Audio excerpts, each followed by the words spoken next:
ಶ್ರೀ ಗುರುವೇ ಸತ್ಕ್ರಿಯೆಯಾಗರವೇ ಸುಜ್ಞಾನ ಸಾಗರವೇ ಎನ್ನ ಮತಿಗೆ ಮಂಗಲವಿತ್ತು ರಾಗದಿಂಬೇಗ ಕೃಪೆಯಾಗು.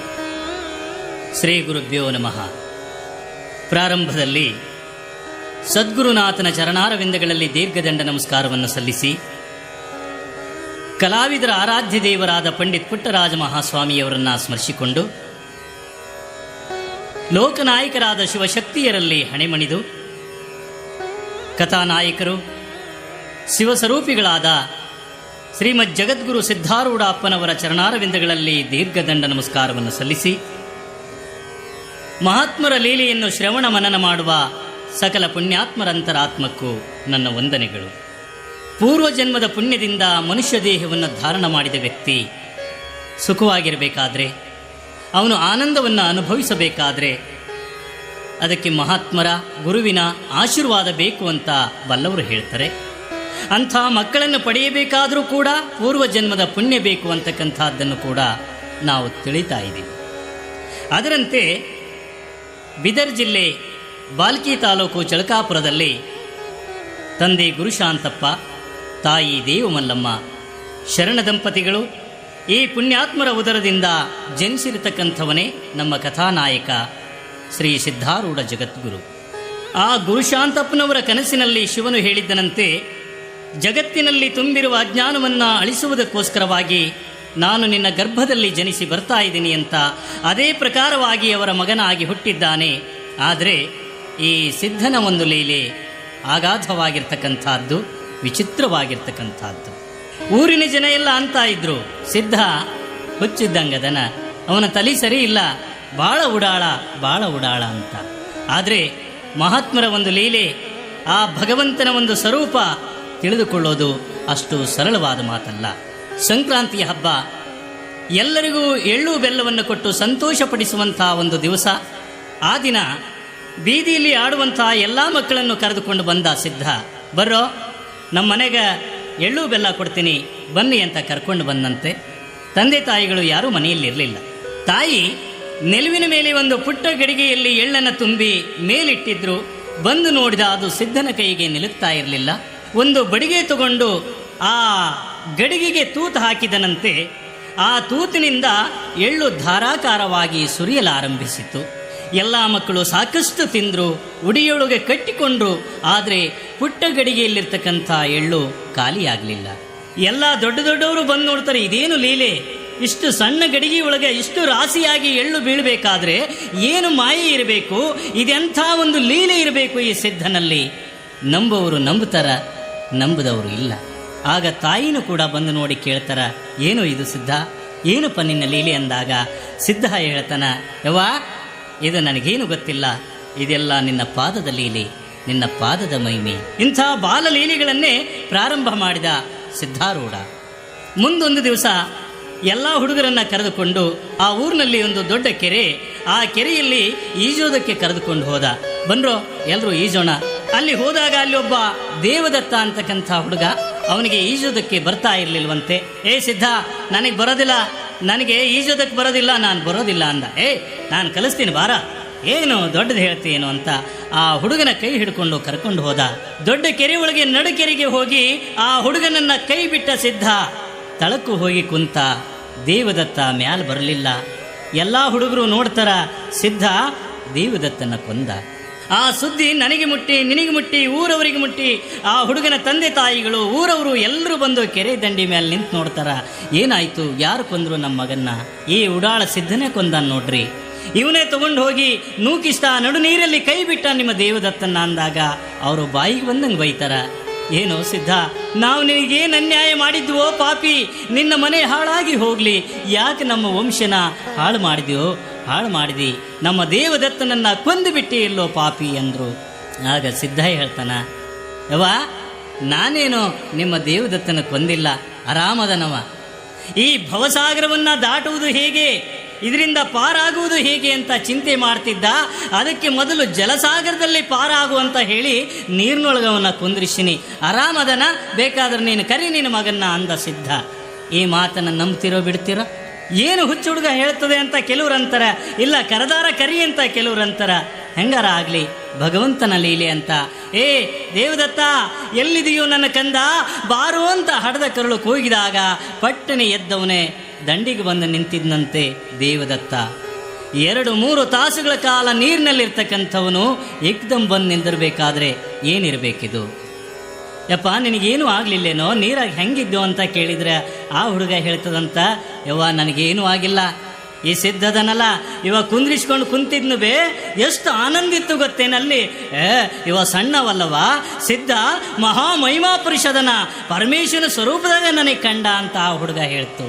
ಎಂಥ ಲೀಲೆ ಈ ಸಿದ್ಧನದು! ಇಂಥ ಲೀಲೆಗಳನ್ನು ಅನೇಕ ಮಾಡಿಕೊಂಡು ಬರ್ತಾನ. ಒಂದು ಸಲ ಸಾಲಿಗೆ ಹೋದ. ಶಾಲೆಯಲ್ಲೂ ಕೂಡ ಗುರುಗಳು ಏನಾರ ಹೇಳಿದ್ರೆ ಇವನೇನಾರ ಕೇಳ್ತಾ ಇದ್ದ. ಅಕ್ಷರವನ್ನ ಬರಿ ಅಂತ ಹೇಳಿದ್ರೆ, ಇಲ್ರಿ ಗುರುಗಳ, ಈ ಓಂಕಾರದ ಅರ್ಥ ಹೇಳ್ರಿ, ಅದೆಲ್ಲ ನಿನಗೆ ತಿಳಿಯೋದಿಲ್ಲೋ, ಮೊದಲು ಇದನ್ನ ತೀಡು ಅಂತ ಹೇಳ್ತಾ ಇದ್ರು. ಇಲ್ರಿ ನನಗೆ ಹೇಳಕ ಬೇಕು ಅಂದಾಗ ಇವನ ಚಾಣಾಕ್ಷತನವನ್ನು ಕಂಡು ಆ ಗುರುಗಳು ಹೇಳ್ತಾರ, ಯಪ್ಪ ನಿನ್ನ ಬುದ್ಧಿಗೆ ಅಸಾಧ್ಯವಾದದ್ದು ಯಾವುದಲ್ಲ, ಕೇವಲ ಒಂದು ಹುಡುಗನ ರೂಪದಲ್ಲಿ ನೀನು ಕಾಣ್ತಾ ಇದೀಯಾ, ಆದ್ರೆ ನೀನು ಸಾಮಾನ್ಯ ಮನುಷ್ಯ ಅಲ್ಲ, ನಿನಗೆ ತಕ್ಕ ಗುರು ನಾನಲ್ಲ. ಶ್ರೋತ್ರಿಯ ಬ್ರಹ್ಮನಿಷ್ಠನಾಗಿರ್ತಕ್ಕಂಥ ಸದ್ಗುರುಗಳನ್ನು ಪಡೆದುಕೊಂಡು ಅವರಿಂದ ನೀನು ಇಂಥ ಬ್ರಹ್ಮೋಪದೇಶವನ್ನು ಪಡೆದುಕೋ, ಆತ್ಮಜ್ಞಾನವನ್ನು ತಿಳಿದುಕೋ ಅಂತ ಹೇಳಿದಾಗ ಮೊದಲಿನಿಂದಲೂ ಸಿದ್ಧ ಹೇಳ್ತಿದ್ದ, ನಾನು ಮನೆಯಿಂದ ಹೋಗ್ತೀನಿ, ಸನ್ಯಾಸಿ ಆಗ್ತೀನಿ ಅಂತ. ಆದರೆ ಎಷ್ಟೇ ಮಕ್ಕಳಿದ್ರೂ ಕೂಡ ಯಾವ ತಂದೆ ತಾಯಿಗಳು ಸನ್ಯಾಸಿ ಆಗೋದಕ್ಕೆ ಬಿಡೋದಿಲ್ಲ. ಯಾಕಂದರೆ ಅವ್ರು ಬೆಳಿಬೇಕು, ದೊಡ್ಡವರಾಗಬೇಕು, ಮದುವೆ ಮಾಡಬೇಕು, ಮಕ್ಕಳನ್ನು ನೋಡಬೇಕು, ಇಂಥ ಒಂದು ಭಾವನೆ ತುಂಬಿರ್ತದೆ ಹೊರತು ಎಲ್ಲಾರ ಗುಡ್ಡದಾಗ ಕುಂದಿರ್ತಾನ, ಗಡ್ಡ ಬಿಟ್ಕೊಂಡು ಊರು ತುಂಬ ಅಡ್ಡಾಡ್ತಾನೆ ಅಂದ್ರೆ ಯಾವ ತಂದೆ ತಾಯಿ ಒಪ್ಪೋದಿಲ್ಲ. ಹಾಗೆ ತಂದೆ ತಾಯಿಗಳು ಕೂಡ ಒಪ್ಪಿರಲಿಲ್ಲ. ಅದಕ್ಕೊಂದು ನಾಟಕ ಮಾಡ್ತಾನೆ ನೋಡ್ರಿ ಸಿದ್ಧ. ಎಲ್ಲ ಹುಡುಗರು ಕೂಡ ದೇವಸ್ಥಾನ ಹತ್ರ ಆಟ ಆಡಕ್ಕೆ ಹೋದ. ಅಲ್ಲಿ ಎಲ್ಲ ಹುಡುಗರು ಕುಂತಾಗ ಧ್ಯಾನದಲ್ಲಿ ಕುಳಿತಾನ. ಸರ್ಪವನ್ನು ಧ್ಯಾನಿಸಿದ. ತಾನೇ ಸರ್ಪವನ್ನು ಕರೆದು ತಾನೇ ಕಚ್ಚಿಸಿಕೊಂಡ. ಶಿವಸ್ವರೂಪಿಯಾದ ಸಿದ್ಧನಿಗೆ ಯಾವ ಹಾವಿನ ಭಯವಿಲ್ಲ. ಅದು ಕಚ್ಚಿ ಹೋದ ತಕ್ಷಣ ಮಲ್ಕೊಂಡ. ಎಲ್ಲ ಹುಡುಗರು ಗಾಬರಿ ಆದವು. ಸಿದ್ಧ ಸತ್ನೋ, ಹಾವು ಕಡಿದು ಸತ್ತ, ಬರ್ರಿ ಅಂತ ತಂದೆ ತಾಯಿಗಳನ್ನ ಕಳ್ಕೊಂಡು ಬಂದರು. ತಂದೆ ತಾಯಿಗಳು ಬರ್ತಾರ, ಯಪ್ಪ ಏನಾತೋ, ಮನೆ ಬಿಟ್ಟು ಹೋಗ್ತೀನಿ ಅಂತಿದ್ದಿ, ಹೋಗಿದ್ರು ಬದುಕ್ತಿದ್ದೋ ಏನೋ, ಹಾವು ಕಡಿದ ಮೇಲೆ ಯಾರು ಬದುಕ್ತಾರ, ಯಪ್ಪ ಕೈ ಬಿಟ್ಟು ಹೋದಿಲ್ಲ ಅಂತ ಹಡದ ಕರುಳು ಎದಿ ಬಡ್ಕೊಂಡು ಕಣ್ಣೀರು ಹಾಕ್ತಾರ. ಅಷ್ಟೊತ್ತಿಗೆ ಯಾವ ಕಡೆನೇ ಹೊರಟಿದ್ದ ಜಂಗಮರ ಹಿಂಡು ಅದೇ ದಾರಿಯಲ್ಲಿ ಬಂತು. ಈ ಗದ್ಲ ನೋಡಿ ಅವ್ರು ಇಲ್ಲಿಗೆ ಬಂದರು. ಯಾಕ್ರವ ಏನಾಗೈತಿ ಅಂತ ಕೇಳಿದರು. ಏನಿಲ್ಲಪ್ಪ, ನನ್ನ ಮಗನಿಗೆ ಹಾವು ಕಡ್ದೈತ್ರು ಯಪ್ಪ, ಮನೆ ಬಿಟ್ಟು ಹೋಗ್ತೀನಿ, ಸನ್ಯಾಸಿ ಹಾಕಿನಿ, ಏನೇನೋ ಮಾತಾಡ್ತಿದ್ದ, ನಾವು ಬೇಡ ಅಂದಿದ್ವಿ, ಹಾವು ಕಡ್ದೈತಿ ಅಂದಾಗ ಎಲ್ಲವನ್ನು ಅರಿತಿದ್ದ ಅವ. ಹಾಗಂತನ ನಿಮ್ಮ ಮಗ ಹೆಂಗೆ ಹೇಳ್ತಾನ ಹಂಗೆ ನೀವು ನಡ್ಕೊಳ್ಳೋದಾದ್ರೆ ನಿಮ್ಮ ಮಗನ ನಾವು ಬದುಕಿಸ್ತೀವಿ ಅಂದರು. ಆಗ ಮತ್ತೆ ಆ ಜಂಗಮ ಮೂರ್ತಿಗಳು ಕೂಡ ಸರ್ಪವನ್ನು ಧ್ಯಾನಿಸಿದಾಗ ಅದು ಬಂದು ತಾನು ಕಡಿದಂಥ ಜಾಗದಲ್ಲಿ ಬಾಯಿಟ್ಟು ವಿಷವನ್ನು ಹೀರಿಕೊಂತು ನಿದ್ದೆಯಿಂದ ಎದ್ದವನಂತೆ ಸಿದ್ಧಪ್ಪ ಎದ್ದು ನಿಂತ. ಆಗ ಬಂದಂಥ ಆ ಪುಣ್ಯಾತ್ಮರಿಗೆ ಕೇಳ್ತಾರ, ಯಪ್ಪ ನೀವ್ಯಾರು ನನ್ನ ಮಗನ ಬದುಕಿಸಿದ್ರಿ, ಯಾರು ಅಂದಾಗ ಆ ಪುಣ್ಯಾತ್ಮ ಹೇಳ್ತಾನ, ಯವ್ವ ನಾವು ದೇವನೂರಿನ ಹಿರೇಮಠದ ಸ್ವಾಮಿಗಳು, ಶಿವಯ್ಯ ಅಂತ ನನ್ನ ಹೆಸರು, ನಾನೇನು ಬರ್ತೀನಿ, ಸಿದ್ಧಪ್ಪ ನೀನಿನ್ನ ಎಚ್ಚರ ಆಗುವಂತ ಹೇಳಿ ಅವ್ರು ಹೊರಟೋದ್ರು. ಈ ಕಡೆ ಸಿದ್ಧ ಮನೆಗೆ ಬಂದ, ನಾನು ಹೋಗ್ತೀನಿ ಅಂತ ಹೊರಟು ನಿಂತ. ಅವರು ಒಪ್ಪಿಗೆ ಕೊಡ್ತಾ ಇಲ್ಲ. ಎಂಥೆಂಥವರು ಕೂಡ ಇಂಥ ಒಂದು ಸಾಧನೆಗಾಗಿ ಮನೆ ಬಿಟ್ಟು ಹೋದ್ರು. ಸಿದ್ಧಾರ್ಥ ಮಹಾರಾಜ ಸಮಸ್ತ ರಾಜ್ಯ ತೊರೆದದ್ದು ಸತ್ಯದ ಸಂಶೋಧನೆಗಾಗಿಯೇ. ಶಂಕರಾಚಾರ್ಯರು ಬಾಲ್ಯದಲ್ಲಿ ತಾಯಿ ವಾತ್ಸಲ್ಯ ತೊರೆದು ಸನ್ಯಾಸಿಯಾದದ್ದು ಅಮರ ಸಿರಿ ಗಳಿಸುವುದಕ್ಕಾಗಿಯೇ. ನಮ್ಮ ಚರಿತ್ರ ನಾಯಕರಾಗಿರುವ ಸಿದ್ದಪ್ಪನವರು ಹೊರಟಿದ್ದು ತಮ್ಮ ಆತ್ಮ ಸಾಕ್ಷಾತ್ಕಾರಕ್ಕಾಗಿಯೇ ಹೊರತು ಎಲ್ಲೆಲ್ಲಿಯಾದರೂ ತಿರುಗಿ ಎಲ್ಲೆಲ್ಲಿಯಾದರೂ ತಿಂದು ಬರೋದಕ್ಕಲ್ಲ. ಆದರೆ ತಾಯಿ ಕರುಳು ಒಪ್ಪಲಿಲ್ಲ. ಇಲ್ಲ, ನಾನು ಹೋಗೋವನು ಅಂದಾಗ ಎಲ್ಲರೂ ಕಳಿಸ್ಕೊಡ್ತಾರ. ಸಿದ್ದಪ್ಪ ಹೊರಡಬೇಕಾದ್ರೆ ಏನು ದೊಡ್ಡವನಲ್ಲ, ಭಾಳ ಅಂದರೆ ಒಂದು 8-10 ವರ್ಷ ಇರಬಹುದು ಅಂತಕ್ಕಂಥದ್ದು ನಮಗೆ ತಿಳಿದು ಬರ್ತದ. ಆಗ ಅವನ ಜೊತೆಯಲ್ಲಿ ಆಡುವಂಥ ಒಂದಿಬ್ಬರು ಇದ್ದರು, ಸೋಮ ಭೀಮ ಅಂತ. ಇವ್ರು ಲೆಕ್ಕ ಹಾಕಿದ್ರು, ಸಿದ್ಧನು ಕೂಡ ನಾವು ಹೋಗಿಬಿಟ್ರೆ ಬೇಕಾದ ಬೇಡ ಅದು ತಿನ್ನಕ್ಕೆ ಸಿಗುತ್ತಾ, ನಾವು ಹೋಗೋಣ ನಡೆಯಲೆ, ನಾವು ಹೋಗೋಣ ಅಂತ ಇವರು ಹೊಂಟು. ನಿಮಗೆ ನೀಗದಿಲ್ರೋ ಬ್ಯಾಡ್ರೋ ಅಂತಾನೆ ಸಿದ್ಧ. ಇಲ್ಲ ನಾವು ಬರಾರ. ಹೋದ್ರು ಇವರಿಬ್ಬರಿಗೆ ಸಾಕಾಯಿತು. ಸಿದ್ಧ ನಾವೊಳ್ಳೆ ಬಂದಿವಲ್ಲೋ ಯಪ್ಪ ನಿನ್ನ ಜೊತೆಗೆ, ಆರಾಮ್ ಮನೆಗೆ ಉಣ್ತಿದ್ವಿ, ತಿಂತಿದ್ವಿ, ಆಡ್ತಿದ್ವಿ, ನಿನ್ನ ಜೊತೆ ಬಂದಿವಲ್ಲೋ, ಹೊಟ್ಟೆ ಭಾಳ ಹಸಿವಾಗೀತು ನಮಗೆ ಅಂತಾರೆ ಇವರು. ಆಗ ಸಿದ್ದಪ್ಪ ಅಂತಾನ, ಬರೀ ಉಣ್ಣೋ ಸಲುವಾಗಿ ಬದುಕಬಾರ್ದು, ಉಣ್ಣೋ ಸಲುವಾಗಿ ಬದುಕಬಾರ್ದು, ಬದುಕೋ ಸಲುವಾಗಿ ಉಣ್ಣಬೇಕು ಮನುಷ್ಯ. 1 ಹೊತ್ತು ಉಂಡವ ಯೋಗಿ, 2 ಹೊತ್ತು ಉಂಡವ ಭೋಗಿ, 3 ಹೊತ್ತು ಉಂಡವ ರೋಗಿ, 4 ಹೊತ್ತು ಉಂಡವನ್ನ ಹೊತ್ಕೊಂಡು ಹೋಗಿ ಅಂತ ಹೇಳ್ಯಾರ. ಬರೀ ತಿಂದು ತಿಂದು ತಿಂದು ಸಾಯ್ತಿರಲ್ರು. ಶಿವನ ಧ್ಯಾನಿಸಿ ನಿಮ್ಮ ಇದ್ದಲ್ಲಿಗೆ ತಂದು ಕೊಡ್ತಾನೋ ಆ ಭಗವಂತ ಪ್ರಸಾದನ. ಶಿವನಾಮ ಸ್ಮರಣೆ ಮಾಡ್ಕೊಂಡು ಬರ್ರಿ ಅಂತ ಕರ್ಕೊಂಡು ಹೋದ ಸಿದ್ದಪ್ಪ. ಒಂದು ಹಳ್ಳಿಗೆ ಬಂದರು, ಅಲ್ಲೊಂದು ಈಶ್ವರ ದೇವಸ್ಥಾನ. ಆ ಗುಡಿಗೆ ಬಂದರು, ಮಳೆನೂ ಪ್ರಾರಂಭ ಆಗಿತ್ತು. ಈಶ್ವರ ಮೂರ್ತಿಯ ಮುಂದೆ ಬಸವಣ್ಣನ ಮೂರ್ತಿ ಇತ್ತಲ್ಲ, ಆ ಬಸವಣ್ಣನ ಮೂರ್ತಿ ಮೇಲೆ ಸಿದ್ದಪ್ಪ ಕುಳಿತುಕೊಂಡ. ಇವ್ರಂತಾರೆ ಗೆಳೆಯರು, ಇಳಿಯೋ ಸಿದ್ಧ, ಯಾರು ಬಂದು ನೋಡಿದ್ರಿ ಏನಂತಾರ, ದೇವ್ರ ಮೇಲೆ ಕುಂತಿಯಲ್ಲ ಇಳಿ ಕೆಳಗೆ. ನಿಮಗೇನು ತಿಳಿತ ಸುಮ್ಮನೆ ರೀ ಅಂದ ಸಿದ್ದಪ್ಪ. ಸಂಜೆ ಪೂಜೆಗೆ ಎಲ್ಲರೂ ಗುಡಿಗೆ ಬಂದರು. ಈ ಸಿದ್ಧನ ನೋಡಿದ್ರು, ಹುಚ್ಚಿನ ಆಕಾರದಾಗಿದ್ದ, ಮೈ ಮೇಲೆ ಬಟ್ಟೆ ಇಲ್ಲ. ಮನೆ ಬಿಟ್ಟು ಬರಬೇಕಾದ್ರೆ ಕೇವಲ ಒಂದು ಕೈಪೆಯನ್ನು ಹಾಕಿಕೊಂಡು ಬಂದಿದ್ದ ಸಿದ್ದಪ್ಪ. ಯಾವುದನ್ನೂ ತಂದಿರಲಿಲ್ಲ, ಹಣ ಇಲ್ಲ, ಅರಿವಿ ಇಲ್ಲ, ಹಾಸಿಗೆ ಇಲ್ಲ, ನಿರಾಭಾರಿಯಾಗಿ ಬಂದಿದ್ದ ಸಿದ್ದಪ್ಪ. ಇವನು ನೋಡ್ರೇ, ಶುದ್ರ ಕುಲದವನ ನೀಚ, ಇಳಿಯೋ ಕೆಳಗ, ನಿನ್ನ ಆಕಾರ ಏನು, ಹೋಗಿ ದೇವ್ರ ಮೇಲೆ ಕುಂತಿಯಲೋ ಹುಚ್ಚ, ದೊಡ್ಡ ದೇವರು ನಮ್ಮೂರಿಗೆ ಅಂದ. ಆಗ ಸಿದ್ದಪ್ಪಂತನ, ಏಯಪ್ಪ ಪೂಜಾರಿ, ನೀನು ಶ್ರೇಷ್ಠ ಕುಲದವನು, ನಾನೇನೋ ಹೀನ ಕುಲದವನು ಇರ್ಬೋದು ಬಿಡು, ಆದ್ರೆ ನೀನು ಶ್ರೇಷ್ಠ ಕುಲದವನು. ಹತ್ತಿಸ್ಕೊಂಡವನು ದೊಡ್ಡವನು, ಏನು ಹತ್ತಿದವನು ದೊಡ್ಡವನು, ನೀನು ವಿಚಾರ ಮಾಡು. ಯಾಕೆ ಮೂರ್ತಿ ಮೇಲೆ ಇವಾಗ ಕುಂತಿದ್ದ. ನನಗೆ ತಿರುಗಿ ಮಾತಾಡ್ತೀನೋ ಅಂತ ಹೊಡೆಯೋದಕ್ಕೆ ಕೈ ಎತ್ತಿದ, ಮ್ಯಾಲೆ ತೊಲೆ ಕೈ ಬಡ್ದು ಕೈ ರಕ್ತ ಇಳಿಯಕತ್ತು. ಅವ ಸುಮ್ಮನೆ ನಿಂತ. 4 ಮಂದಿ ಹಿರಿಯರು ಬಂದರು. ಅವರಿದ್ರಿಗೆಲ್ಲ ತಿಳಿಸಿ ಹೇಳ್ತಾನೆ, ಯಪ್ಪ ನೀವು ಪೂಜೆ ಮಾಡಕತ್ತೀರಿ ಖರೆ, ಬರೀ ಕಲ್ಲಿನ ಒಂದು ಮೂರ್ತಿಯನ್ನು, ಕಲ್ಲನ್ನು ಪೂಜೆ ಮಾಡಕತ್ತೀರಿ. ಇದ್ರಾಗ ಯಾವ ಶಕ್ತಿನೂ ಇಲ್ಲ. ಇದೇನು ಒಂದು ಕಾಡು ಕಲ್ಲು. ಒಬ್ಬ ಶಿಲ್ಪಿಯ ಕೈಯಲ್ಲಿ ಮೂರ್ತಿ ಆಯಿತು. ಅದನ್ನು ಇಲ್ಲಿ ತಂದು ಅನೇಕ ಜನ ಮಹಾತ್ಮರು ತಮ್ಮ ಅಮೃತ ಹಸ್ತದಿಂದ ಸ್ಥಾಪನೆ ಮಾಡಿದ್ರು, ಅದಕ್ಕೆ ಪ್ರಾಣ ಪ್ರತಿಷ್ಠೆ ನೀಡಿದ್ರು. ನೀವೆಲ್ಲ ಪೂಜಿಸಿ ಬೇಡಿ ಬೇಡಿ ಬೇಡಿ ಅದ್ರಾಗಿರ್ತಕ್ಕಂಥ ಶಕ್ತಿಯನ್ನು ಕಡಿಮೆ ಮಾಡಿರಿ. ಅದೇನಿಲ್ಲ, ಅದಕ್ಕೆ ಪ್ರಾಣ ಪ್ರತಿಷ್ಠೆ ತುಂಬೋ ಸಲುವಾಗಿ ನಾನು ಇದ್ರ ಮೇಲೆ ಕುಂತೀನಿ ನೋಡ್ರಿ ಎಂದ. ಈ ಚಿಕ್ಕ ಹುಡುಗನ ಒಂದು ಅಮರವಾಣಿಯನ್ನು ಕೇಳಿ, ಇವನ ಬಾಯಲ್ಲಿ ಬರ್ತಕ್ಕಂಥ ಶಬ್ದವನ್ನು ಕೇಳಿ ಹಿರಿಯರು ಕೂಡ ದಂಗಾಗ್ತಾರ. ಎಂಥ ಒಂದು ಲೀಲೆ ಐತಿ ಅಂತ ಎಲ್ಲ ಬೆಳತನ ಕುಂತು ಅವನ ಬಾಯಿಂದ ಅಮೃತವಾಣಿಯನ್ನು ಕೇಳಿ ಎಲ್ಲರೂ ಕೂಡಿ ಪ್ರಸಾದ ಮಾಡ್ತಾರ. ಮುಂದೆ ಅಲ್ಲಿಂದ ಬೆಳಗಾಗ್ತಲ್ಲ ಸಿದ್ಧರು ಮತ್ತೊಂದು ಕಡೆಗೆ ಹೊರಡ್ತಾರ. ಆಗ ಇವರು ಸೋಮಾಭೀಮ ಏನಿದ್ರಲ್ಲ, ಸಿದ್ಧ ನಿನ್ನ ಜೊತೆ ಬಂದರು ಮುಗ್ದೋತಪ್ಪ, ನಾವು ಸರಿಯಾಗಿ ಕೂಳು ಕಾಣಂಗಿಲ್ಲ, ದಿವಸಕ್ಕೆ 1 ಹೊತ್ತು ತಿನ್ನೋದಾಕತ್ತ, ಮತ್ತು ನೀನು ಹಿಂಗೆ ಉಡಾಳ್ತನ ಮಾಡವ, ನಮ್ಗೆ ಯಾರು ಹಾಕ್ಕೊಂಡು ಬಡಿಯರು, ನಾವು ಅಲ್ಲೆಪ್ಪ ನಾವು ಹೋಗ್ತೀವಿ ಅಂತ ಇಬ್ಬರು ಬಂದರು. ಇಂಥದ್ದು ನಮ್ಮದು. ಹೀಗೆ ಈ ರೀತಿಯಾಗಿ ಅಲ್ಲಿಂದ ಸಂಚಾರ ಮಾಡಿಕೊಂಡು ಗೋವಳಕೊಂಡಕ್ಕೆ ಬಂದ್ರಂತೆ. ಅಲ್ಲಿ ಕೂಡ ಒಂದು ಗವಿಯಲ್ಲಿ ಅನೇಕ ದಿವಸಗಳ ಕಾಲ ತಪವನ್ನು ಆಚರಿಸಿದರು. ಮುಂದೆ ಶ್ರೀಶೈಲಕ್ಕೆ ಬಂದರು. ಆ ಶ್ರೀಶೈಲ ಮಠದ ಜಗದ್ಗುರುಗಳು ಮೈ ಮೇಲೆ ಬಟ್ಟೆ ಇಲ್ಲದೆ ಇರ್ತಕ್ಕಂಥ ಈ ಸಿದ್ದಪ್ಪನನ್ನು ನೋಡಿ ಬಹಳ ಆನಂದಪಟ್ಟರು. ಯಾರಪ್ಪ ನೀನು, ಎಲ್ಲಿ ಹೋಗ್ತೀಯ, ಏನಾಗಬೇಕು ಅಂತ ಕೇಳಿದಾಗ, ಇಲ್ರಿ ಬುದ್ಧಿ, ನಾನು ಸಮರ್ಥ ಗುರುವನ್ನು ಹುಡುಕಿಕೊಂಡು ಹೊರಟಿದ್ದೀನಿ ಅಂದಾಗ ಅವರಿಗೂ ಬಹಳ ಆನಂದವಾಯ್ತಂತೆ. ಇಂಥ ಹುಡುಗನಲ್ಲಿ ಎಂಥ ಜ್ಞಾನ ತುಂಬಿದೆಯಲ್ಲ ಅಂತ. ಅನೇಕ ಕಡೆ ಸಂಚಾರ ಮಾಡಿಕೊಂಡು ಯಾವ ಅಮರಗುಂಡಕ್ಕೆ ಆ ಸಿದ್ಧರು ಬಂದರು.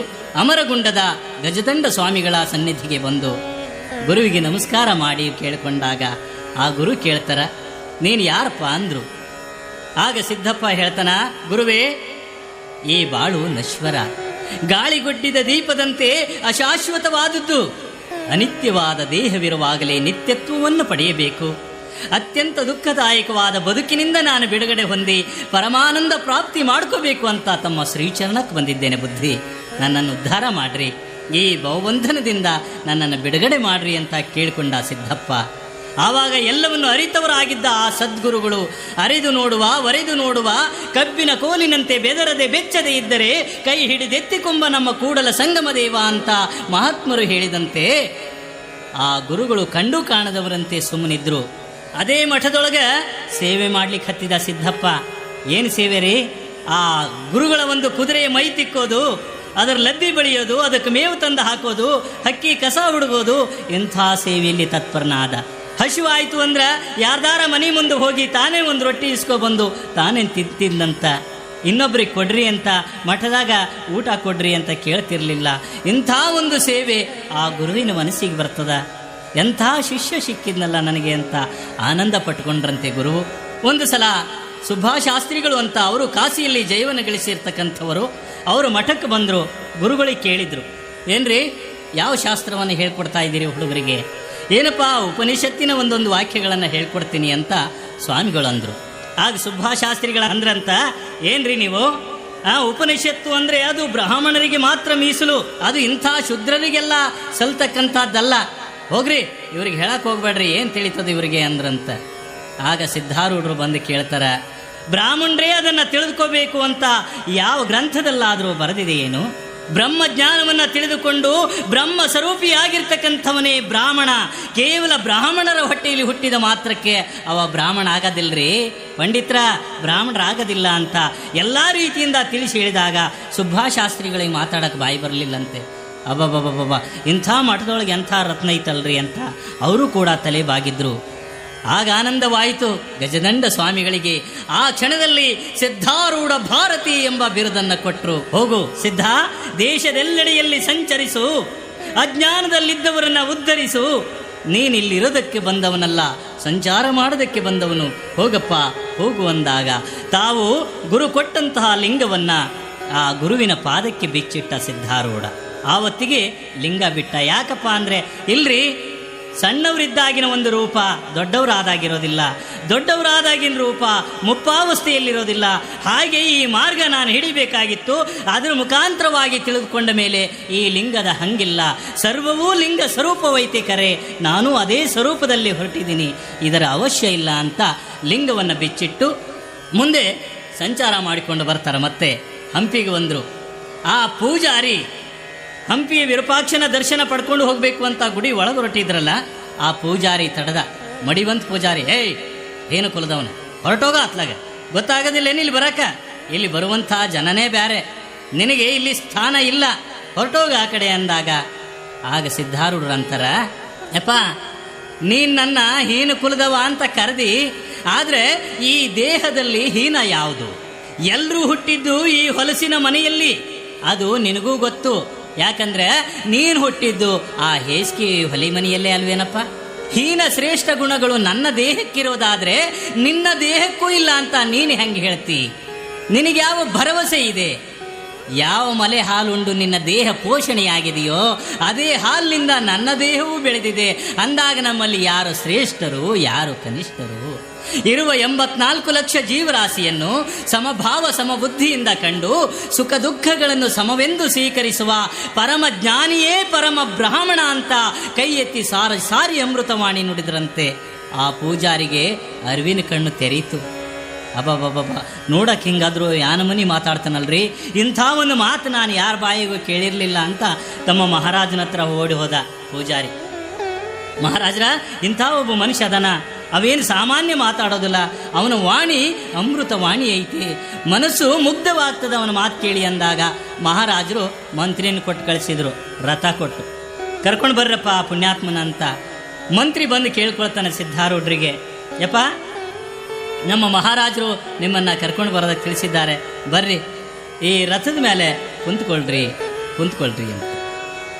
ಆಗ ಸಿದ್ಧಾರೂಢರಂತಾರ, ನೋಡಪ್ಪ ನಾವು ತಿರ್ಪೆ ಬೇಡ್ಕೊಂಡು ತಿನ್ನೋ ಅಂಥವ್ರು, ನಾವು ಎಲ್ಲಿ ಮಲ್ಕೊಂತೀವಿ ಅದೇ ನಮಗೆ ಅರಮನೆ, ಅದೇ ನಮಗೆ ಸಿರಿಮನಿ, ತಿರ್ಪೆ ಬೇಡ ಹೊರತು ನಮಗೆ ಅನ್ನ ಇಲ್ಲ ಅಂದಾಗಿ ಈ ರಾಜರ ಸಿರಿರಥ ನನಗೆ ಯಾಕೆ? ಈ ರಥದ ಮ್ಯಾಗ ನಾನು ಅಲ್ಲೇ ದೇವನ ಅರಮನೆಯಿಂದ ಪುಕ್ಕಟ್ಟಿಯಾಗಿ ಬಂದಿರುವಂಥ ಈ ದೇಹವೆಂಬ ರಥ ನನಗಿರುವಾಗ ಆ ಅರಮನೆಯ ಹಂಗಿನ ರಥ ನನಗೆ ಯಾಕ? ನಡ್ಕೊಂಡು ಬರ್ತೀನಿ ನಡಿ ಅಂತ ಅವ್ರ ಹಿಂದೆ ಹೊಂಟು. ಅವ್ರು ಹೋದಾಗ ಇವರೊಂದು ನಿಲುವನ್ನು, ಇವರ ಚೈತನ್ಯವನ್ನು, ಆ ಸ್ವರೂಪವನ್ನು ಕಂಡ ಮಹಾರಾಜರು ತಾವೇ ಸ್ವಾಗತ ಮಾಡಿಕೊಂಡ್ರಂತೆ. ಬರಬೇಕು ಅಪ್ಪನವರು. ಆದರೆ ಅಲ್ಲಿ ಎಲ್ಲ ಮತದವರು ಕೂಡ ಕೂಡಿಕೊಂಡಿರ್ತಾರೆ ನೋಡ್ರಿ. ನಿಮ್ಮ ರಾಜರ ಒಂದು ಸಭೆಯಲ್ಲಿ 6 ಮತದವರು ಕೂಡ ಕೂಡಿದ್ರು.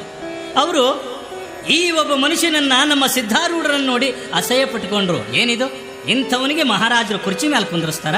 ಇಂಥ ಯೋಗ್ಯ ಸಿಂಹಾಸನವೇನಿವನಿಗೆ? ಇವರಿಗೂ ಬುದ್ಧಿ ಇಲ್ಲ ಬಿಡು, ಆ ಹುಚ್ಚನ ಕೂಡ ಇವರು ಹುಚ್ಚಾಗ್ಯಾರ ಅಂತ ಅವರು ಹೀಯಾಳ್ಸಕತ್ತಿದ್ರು. ಇದನ್ನೆಲ್ಲ ಅರಿತುಕೊಂಡಂಥ ಸಿದ್ಧಾರೂಢರಂತಾರ, ಮಹಾರಾಜರೇ ಹೊಟ್ಟೆ ಪಾಡಿಗೆ ಹೊನ್ನಿನ ಭಿಕ್ಷೆಗೆ ಬಂದಿರುವ ಶ್ರೇಷ್ಠ ಭಿಕ್ಷುಕರು ನಿನ್ನ ಸಭೆಯಲ್ಲಿ ಅದರ, ಆದರೂ ಪರಿಪೂರ್ಣ ಜ್ಞಾನ ತಿಳ್ಕೊಂಡವರು ಒಬ್ಬರೂ ಇಲ್ಲ ಅಲ್ರಪ್ಪ ಅಂದರು. ಇದನ್ನು ಕಂಡು ಮತ್ತಷ್ಟು ಬೆಂಕಿ ಬಿತ್ತು ಅವ್ರಿಗೆಲ್ಲ. ಆಯಿತು, ಒಂದು ದಿವಸ ಚಿಂತಾಮಣಿ ಆಶ್ರಮದಲ್ಲಿ ಸಭೆ ಸೇರಿಸಿದ್ರು. ಬರೀ ನಾನು ಇದೇ ತುಂಬಿಕೊಂಡೈತೆ ನೋಡ್ರಿ. ಹಂಗೆ ಎಲ್ಲರೂ ಹೇಳಕತ್ತಿದ್ರು. ಇಲ್ರಿ, ದೇಹವೇ ಆತ್ಮ, ಅವಯವಗಳೇ ಆತ್ಮ, ಮನಸ್ಸೇ ಆತ್ಮ, ಬುದ್ಧಿಯೇ ಆತ್ಮ. ಒಬ್ಬೊಬ್ರು ನನ್ನ ಮುನಿ ಹೇಳಕತ್ತಿದ್ರು. ಆ ಸಿದ್ಧಾರೂಢರು ಪಾಳೆ ಬಂತಂತ. ಇವರು ಹೇಳಿದರು, ಮಹಾರಾಜ, ಒಂದು ಊರಾಗ ಒಂದು ಆನೆ ಇತ್ತು. ಆ ಆನೆನ ತಗೊಂಡು ಬಂದು ಅದೇ ಊರಾಗ 6 ಜನ ಕುರುಡರಿದ್ರು. ಅವ್ರ ಮುಂದೆ ನಿಲ್ಲಿಸಿ ಆನೆ ಹೆಂಗೈತೆ ನೋಡಿ ಹೇಳು ಅಂದರು. 6 ಜನ ಕುರುಡರು ಬಂದು ಒಬ್ಬ ಬಾಲ ಮುಟ್ಟಿದ. ಆನೆ ಹಗ್ದಂಗೈತಪ್ಪ ಅಂದ, ಯಾಕ ಅವನು ಕುರುಡ. ಇನ್ನೊಬ್ಬ ಕಿವಿ ಮುಟ್ಟಿದ, ಮರ ಇದ್ದಂಗೈತೆ ಆನೆ ಅಂದ. ಹೊಟ್ಟಿ ಮುಟ್ಟಿದ, ಗುಡಾಣಿದ್ದಂಗೈತಿ ಅಂದ. ಕಾಲು ಮುಟ್ಟಿ ಕಂಬ ಇದ್ದಂಗೈತಿ ಅಂದ. ಒಬ್ಬೊಬ್ರು ಒಂದೊಂಥರ ಹೇಳಿದ್ರೆ ಹೊರತು ಆನೆ ಸ್ವರೂಪವನ್ನು ಅವ್ರು ಹೇಳಲಿಲ್ವಲ್ಲ. ಯಾಕೆ? ಅವರು ಕುರುಡರು, ಜ್ಞಾನ ಶೂನ್ಯರು, ವಿವೇಕ ಇಲ್ಲ. ದೇಹ, ಮನಸ್ಸು, ಬುದ್ಧಿ, ಅವಯವ ಇವೆಲ್ಲ ಆತ್ಮ ಅಂತ ಹೇಳಿದರೆ ಯಾವ ವಿದ್ಯಾವಂತನೂ ಒಪ್ಪೋದಿಲ್ಲ ಮಹಾರಾಜರೇ. ಎಲ್ಲವನ್ನು ಅಳಿದ ಮೇಲೆ ಯಾವುದು ಉಳಿಯುತ್ತದೆಯೋ ಅದೇ ಆತ್ಮ, ಅವನೇ ಪರಮಾತ್ಮ ಅಂತ ಸಾರಿದರು ಸಿದ್ಧಾರೂಢರು. ಅದನ್ನು ಕೇಳಿ ಆ ಸಭೆಯೇ ಮಂತ್ರಮುಗ್ಧವಾಯಿತಂತೆ. ಅದೇ ಸಂದರ್ಭದಲ್ಲಿ ವೇದಾಂತ ಕೇಸರಿ ಅಂತ ಬಿರುದನ್ನು ಕೊಟ್ಟು ಗೌರವಿಸಿದರು ಆ ಮಹಾರಾಜರು ಕೂಡ. ಆದರೆ ಯಾವ ಮಾನ ಸನ್ಮಾನಕ್ಕೆ ಆಗಲಿ, ಅದರ ಆತಿಥ್ಯಕ್ಕೆ ಆಗಲಿ ಆಸೆ ಪಡೆದ ಸಿದ್ಧಾರೂಢರು ಸಂಚಾರ ಬೆಳೆಸಿಕೊಂಡು ಹಾಗೆ ಹೊರಟರು. ಎಷ್ಟೋ ಜನ ಹುಚ್ಚ ಅಂದ್ರು, ಬಡದ್ರು, ಬೈದ್ರು, ಯಾವುದಕ್ಕೂ ಕಿವಿಗೊಡ್ಲಿಲ್ಲ. ಆ ಪುಣ್ಯಾತ್ಮನಿಗೆ ಆಕಾಶವೇ ಹೊದಿಕೆಯಾಯಿತು, ಭೂಮಿಯೇ ಹಾಸಿಗೆಯಾಯಿತು, ತಿರಿದು ತಂದುದೇ ಮೃಷ್ಟಾನ್ನವಾಯಿತು. ಅಂಜದೆ ಅಳುಕದೆ ಎಲ್ಲವೂ ಅಸ್ಥಿರ, ಆತ್ಮ ಒಂದೇ ಸ್ಥಿರ ಎಂದು ನಂಬಿದ ಸಿದ್ಧರು ತಿರುಪತಿ, ಗೋಕರ್ಣ, ದ್ವಾರಿಕೆ, ಪಂಜಾಬು ಎಲ್ಲೆಡೆ ಸಂಚರಿಸಿ ಬ್ರಹ್ಮಜ್ಞಾನಿಯಾದ ಸಿದ್ಧರು ಆತ್ಮಬೋಧೆ ನೀಡಿದರು. ಸಂಚಾರ ಮಾಡಿಕೊಂಡು ಒಂದು ಗ್ರಾಮಕ್ಕೆ ಬಂದು ಗುಡಿಯಾಗಿ ಕುಂತಿದ್ರು. ಮಳೆ ಪ್ರಾರಂಭ ಆಯಿತು. ಎದುರಿಗೊಂದು ದೊಡ್ಡ ಮನೆ ಕಾಣ್ತು. ಆ ದೊಡ್ಡ ಮನೆ ಚವಣಿಗೆ ಬಂದು ಸಿದ್ಧಾರೂಢರು ಕುಂತರು. ಯಾಕೆ? ಆ ಚಾಟಿಗೆ. ಆ ಮನೆ ಆಳ್ಮಗ ಬಂದ. ಇವ ಯಾರೋ, ಇವ ಹುಚ್ಚ, ಇಲ್ಲಿ ಬಂದು ಕೂತಾನಲ್ಲ, ಹೇಳ ಅಲ್ಲಿ ಹೋಗಿ ಗುಡಿ ಇಲ್ಲಿ ನಿಮ್ಮಂಥವ್ರ ಸಲುವಾಗಿ ಧರ್ಮಶಾಲೆ ಮಾಡಿ ಇದನ್ನ ಇಲ್ಲಿ ಬರಕ ಹೋಗಲ್ಲಿ ಅಂದ. ಆಗ ಸಿದ್ಧಾರೂಢರು ಅಂದರು, ಇಲ್ಲಪ್ಪ, ಇದು ಧರ್ಮಶಾಲಿನೇ, ಅದಕ್ಕೆಲ್ಲಿ ಕುಂತೀನಿ. ಇವನಿಗೆ ಸಿಟ್ಟು ಬಂತು. ನಮ್ಮ ಸಾವುಕಾರ ಮನೆಗೆ ಧರ್ಮಶಾಲೆ ಅಂತೀಯನ? ನಮ್ಮ ಸಾವುಕಾರ ನೋಡಿದ್ರೆ ನಿನ್ನ ಎಲ್ಬೆ ಮುರಿತಾರ, ಬಿಟ್ಟು ಬಿಡು ಇದನ್ನ ನೀನು, ಯಾವ್ದು ನಡಿ. ಆಗ ಸಿದ್ಧಾರೂಢರು ರಮೇಶ್ ಕರೆದ್ರಂತ, ಬಾರಪ್ಪ ಇಲ್ಲಿ, ಬಾಯಿಲಿ. ಅಲ್ಲೋ ತಮ್ಮ, ಈ ಮನೆಗೆ ಮೊದ್ಲು ಯಾರಿದ್ರಪ್ಪ? ಮೊದಲು ನಮ್ಮ ಸಾವುಕಾರ ಅದ ನೋಡ್ರಿ, ಅವ್ರಪ್ಪ ಇದ್ದ. ಅವನಕ್ಕಿಂತ ಮೊದಲು ಅವ್ರಪ್ಪರಿದ್ದರು. ಈಗ ಯಾರದಾರ? ನಮ್ಮ ಸಾವುಕಾರ ಅದಾನ. ಹಾಂ, ನಿಮ್ಮ ಸಾವುಕಾರನ ಅಪ್ಪಿದ್ದ, ಅವರಪ್ಪಿದ್ದ, ಈಗ ನಿಮ್ಮ ಸಾವುಕಾರ ಅದಾನ. ಅವನು ಸತ್ತಾನ, ನಿಮ್ಮ ಸಾವುಕಾರನೂ ಸಾಯ್ತಾನ. ಅವನು ಸತ್ತ ಮೇಲೆ ನೀನೂ ಸಾಯ್ತಿದ್ದಿ. ಹಂಗಾದ್ಮೇಲೆ ನಿಮ್ಮ ಸಾವುಕಾರದ ಹೆಂಗಾತಿ ಮನಿ? ಹೆಂಗಾತೋ ತಮ್ಮ? ಹಂಗೆ ಬಂದು ಹೋಗೋದಪ್ಪ, ಬಾಡಿಗೆ ಮನೆ ಇದ್ದಂಗ. ಇದೊಂದು ಧರ್ಮಶಾಲೆ, ಸುಮ್ಮನೆ ನಾವು ಬಂದಿರ್ತೀವಿ ಇಲ್ಲಿ. ಈ ಜಗವೊಂದು ಧರ್ಮಶಾಲೆ, ನಾವೆಲ್ಲ ಪಾತ್ರಧಾರಿಗಳಪ್ಪ. ಈ ರಂಗಭೂಮಿ ಒಳಗ ನಾವು ಪಾತ್ರಧಾರಿಗಳು, ಸುಮ್ಮನೆ ಬಂದೀವಿ. ಗುಬ್ಬಿ ಹೆರವರ ಮನೆಯ ತನ್ನ ಮನೆ ಎಂಬಂತೆ ಧರೆ ದನ ವನಿತೆಯರು ನನ್ನವರು ತನ್ನವರು ಎಂದು ಹೋರಿ ಹೋರಿ ಸಾಯುತ್ತದೆ ಜೀವ ಅಂತ ಬಸವಣ್ಣವ್ರು ಹೇಳ್ತಾರಲ್ಲ, ಹಂಗೆಲ್ಲ ನಂದು ನಂದು ನಂದು ಅಂತ ಬಡ್ಕೊಂಡು ಸಾಯ್ತೀವಿ. ಆದ್ರೆ ನಮ್ಮದು ಯಾವುದೂ ಇಲ್ಲೋ ಪುಣ್ಯಾತ್ಮ, ಇದೆಲ್ಲ ಸುಳ್ಳು ಅಂದರು ಸಿದ್ಧಾರೂಢರು. ಆದರೆ ಇದನ್ನೆಲ್ಲ ಆ ಮನೆ ಸಾವುಕಾರ ಕೇಳ್ಕೊತಾ ನಿಂತಿದ್ದ. ನಿಜ ಆಯ್ತು ನೋಡು, ನಮ್ಮ ಅಪ್ಪನೂ ಬಿಟ್ಟು ಹೋಗ್ಯಾನ, ಅವರಪ್ಪನೂ ಬಿಟ್ಟು ಹೋಗ್ಯಾನ, ನಾನು ಹೋಗ್ತೀನಿ. ಎಂಥ ಪುಣ್ಯಾತ್ಮ, ಎಂಥ ನುಡಿಮುತ್ತನ್ನು ಹೇಳಿದೆಪ್ಪ, ಬಾ ಅಂತ ಅವನು ಕೂಡ ಉಪಚಾರ ಮಾಡ್ತಾನ, ಪ್ರಸಾದ ಮಾಡಿಸ್ತಾನ. ಅಪ್ಪ ಇರ್ರಿ ಒಂದು ದಿವಸ ನಮ್ಮ ಮನೆಗೆ ಜಳಕ ಪೂಜೆ ಮುಗಿಸ್ಕೊಂಡು ಹೋಗಕ್ರಂತೆ ಅಂತ ಆ ಪುಣ್ಯಾತ್ಮನನ್ನು ಕಳಿಸ್ಕೊಡ್ತಾನ. ಹಿಂಗೆ ಅನೇಕ ಕಡೆ ಸಂಚಾರ ಮಾಡ್ಕೊಂಡು ಬರ್ತಾರ. ಯಾದವಾಡಕ್ಕೆ ಬಂದರು, ಅಲ್ಲೇ ಒಂದು ಗುಡಿ ಒಳಗೆ ವಸ್ತಿ ಮಾಡಿದ್ರು. ಆ ಊರಾಗ ಗಸ್ತಿ ತಿರುಗುವಂಥ ಒಬ್ಬ ಪೈಲ್ವಾನ, ಕೊತ್ವಾಲ, ದೊಡ್ಡ ಆಳು ಬಿಟ್ಟಿರ್ತಿದ್ರು ನೋಡ್ರಿ ಹಿಂದಕ್ಕೆ. ಅವನು ನೋಡಿದ್ರೆ ಹೆದರ್ಬೇಕು, ಯಾಕೆ ಊರು ಕಾಯವ ಅವನೇ ಅಲ್ಲ. ಅವನು ಬಿಟ್ಟಿದ್ರು. ಅವ ಬಂದು ಸಿದ್ಧಾರೂಢರನ್ನ ನೋಡಿದ. ನೋಡಿ, ಕಳ್ಳಿರ್ಬೇಕಿವ, ಎಲ್ಲ ಹುಚ್ಚದನ, ಇವನೇ ಯಾಕೆ ಇಲ್ಲಿ ಬಂದು ಕುಂತಾನೆ ಅಂತ ಮಾತಾಡಿಸ್ದ. ಯಾರಪ್ಪ ನೀನು?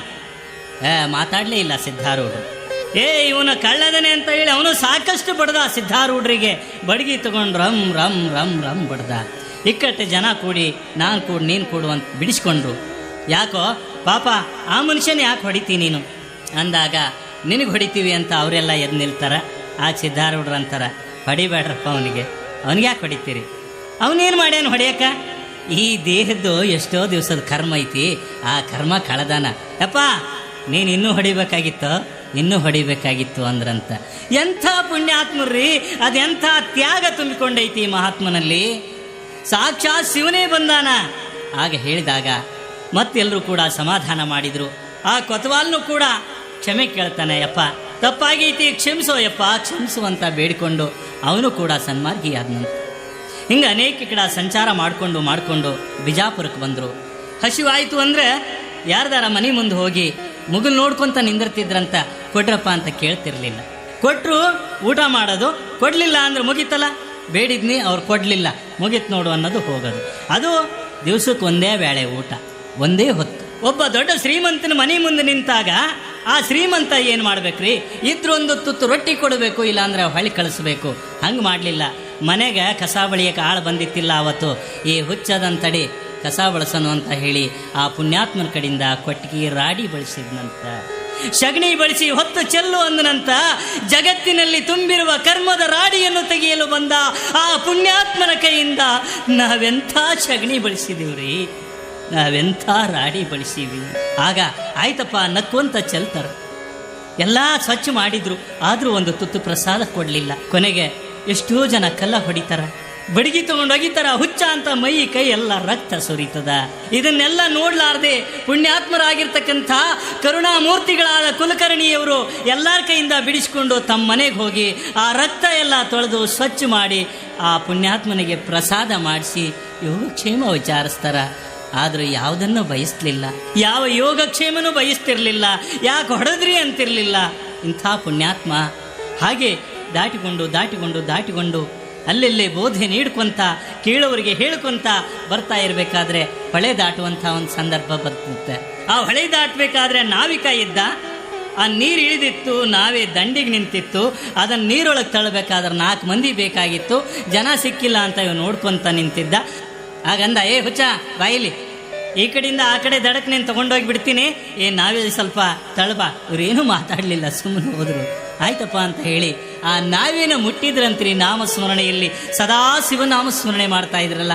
ಮುಟ್ಟಿದ ತಕ್ಷಣ ಆ 4 ಮಂದಿ ಒತ್ತಿದ್ರೂ ಬರಲಾರ್ದಂಥ ನಾವೇ ಹುಟ್ಟಿದ ಕ್ಷಣದಲ್ಲಿ ತನ್ನ ಜಾಗಕ್ಕೆ ಬಂದು ನಿಂತುವಂತು.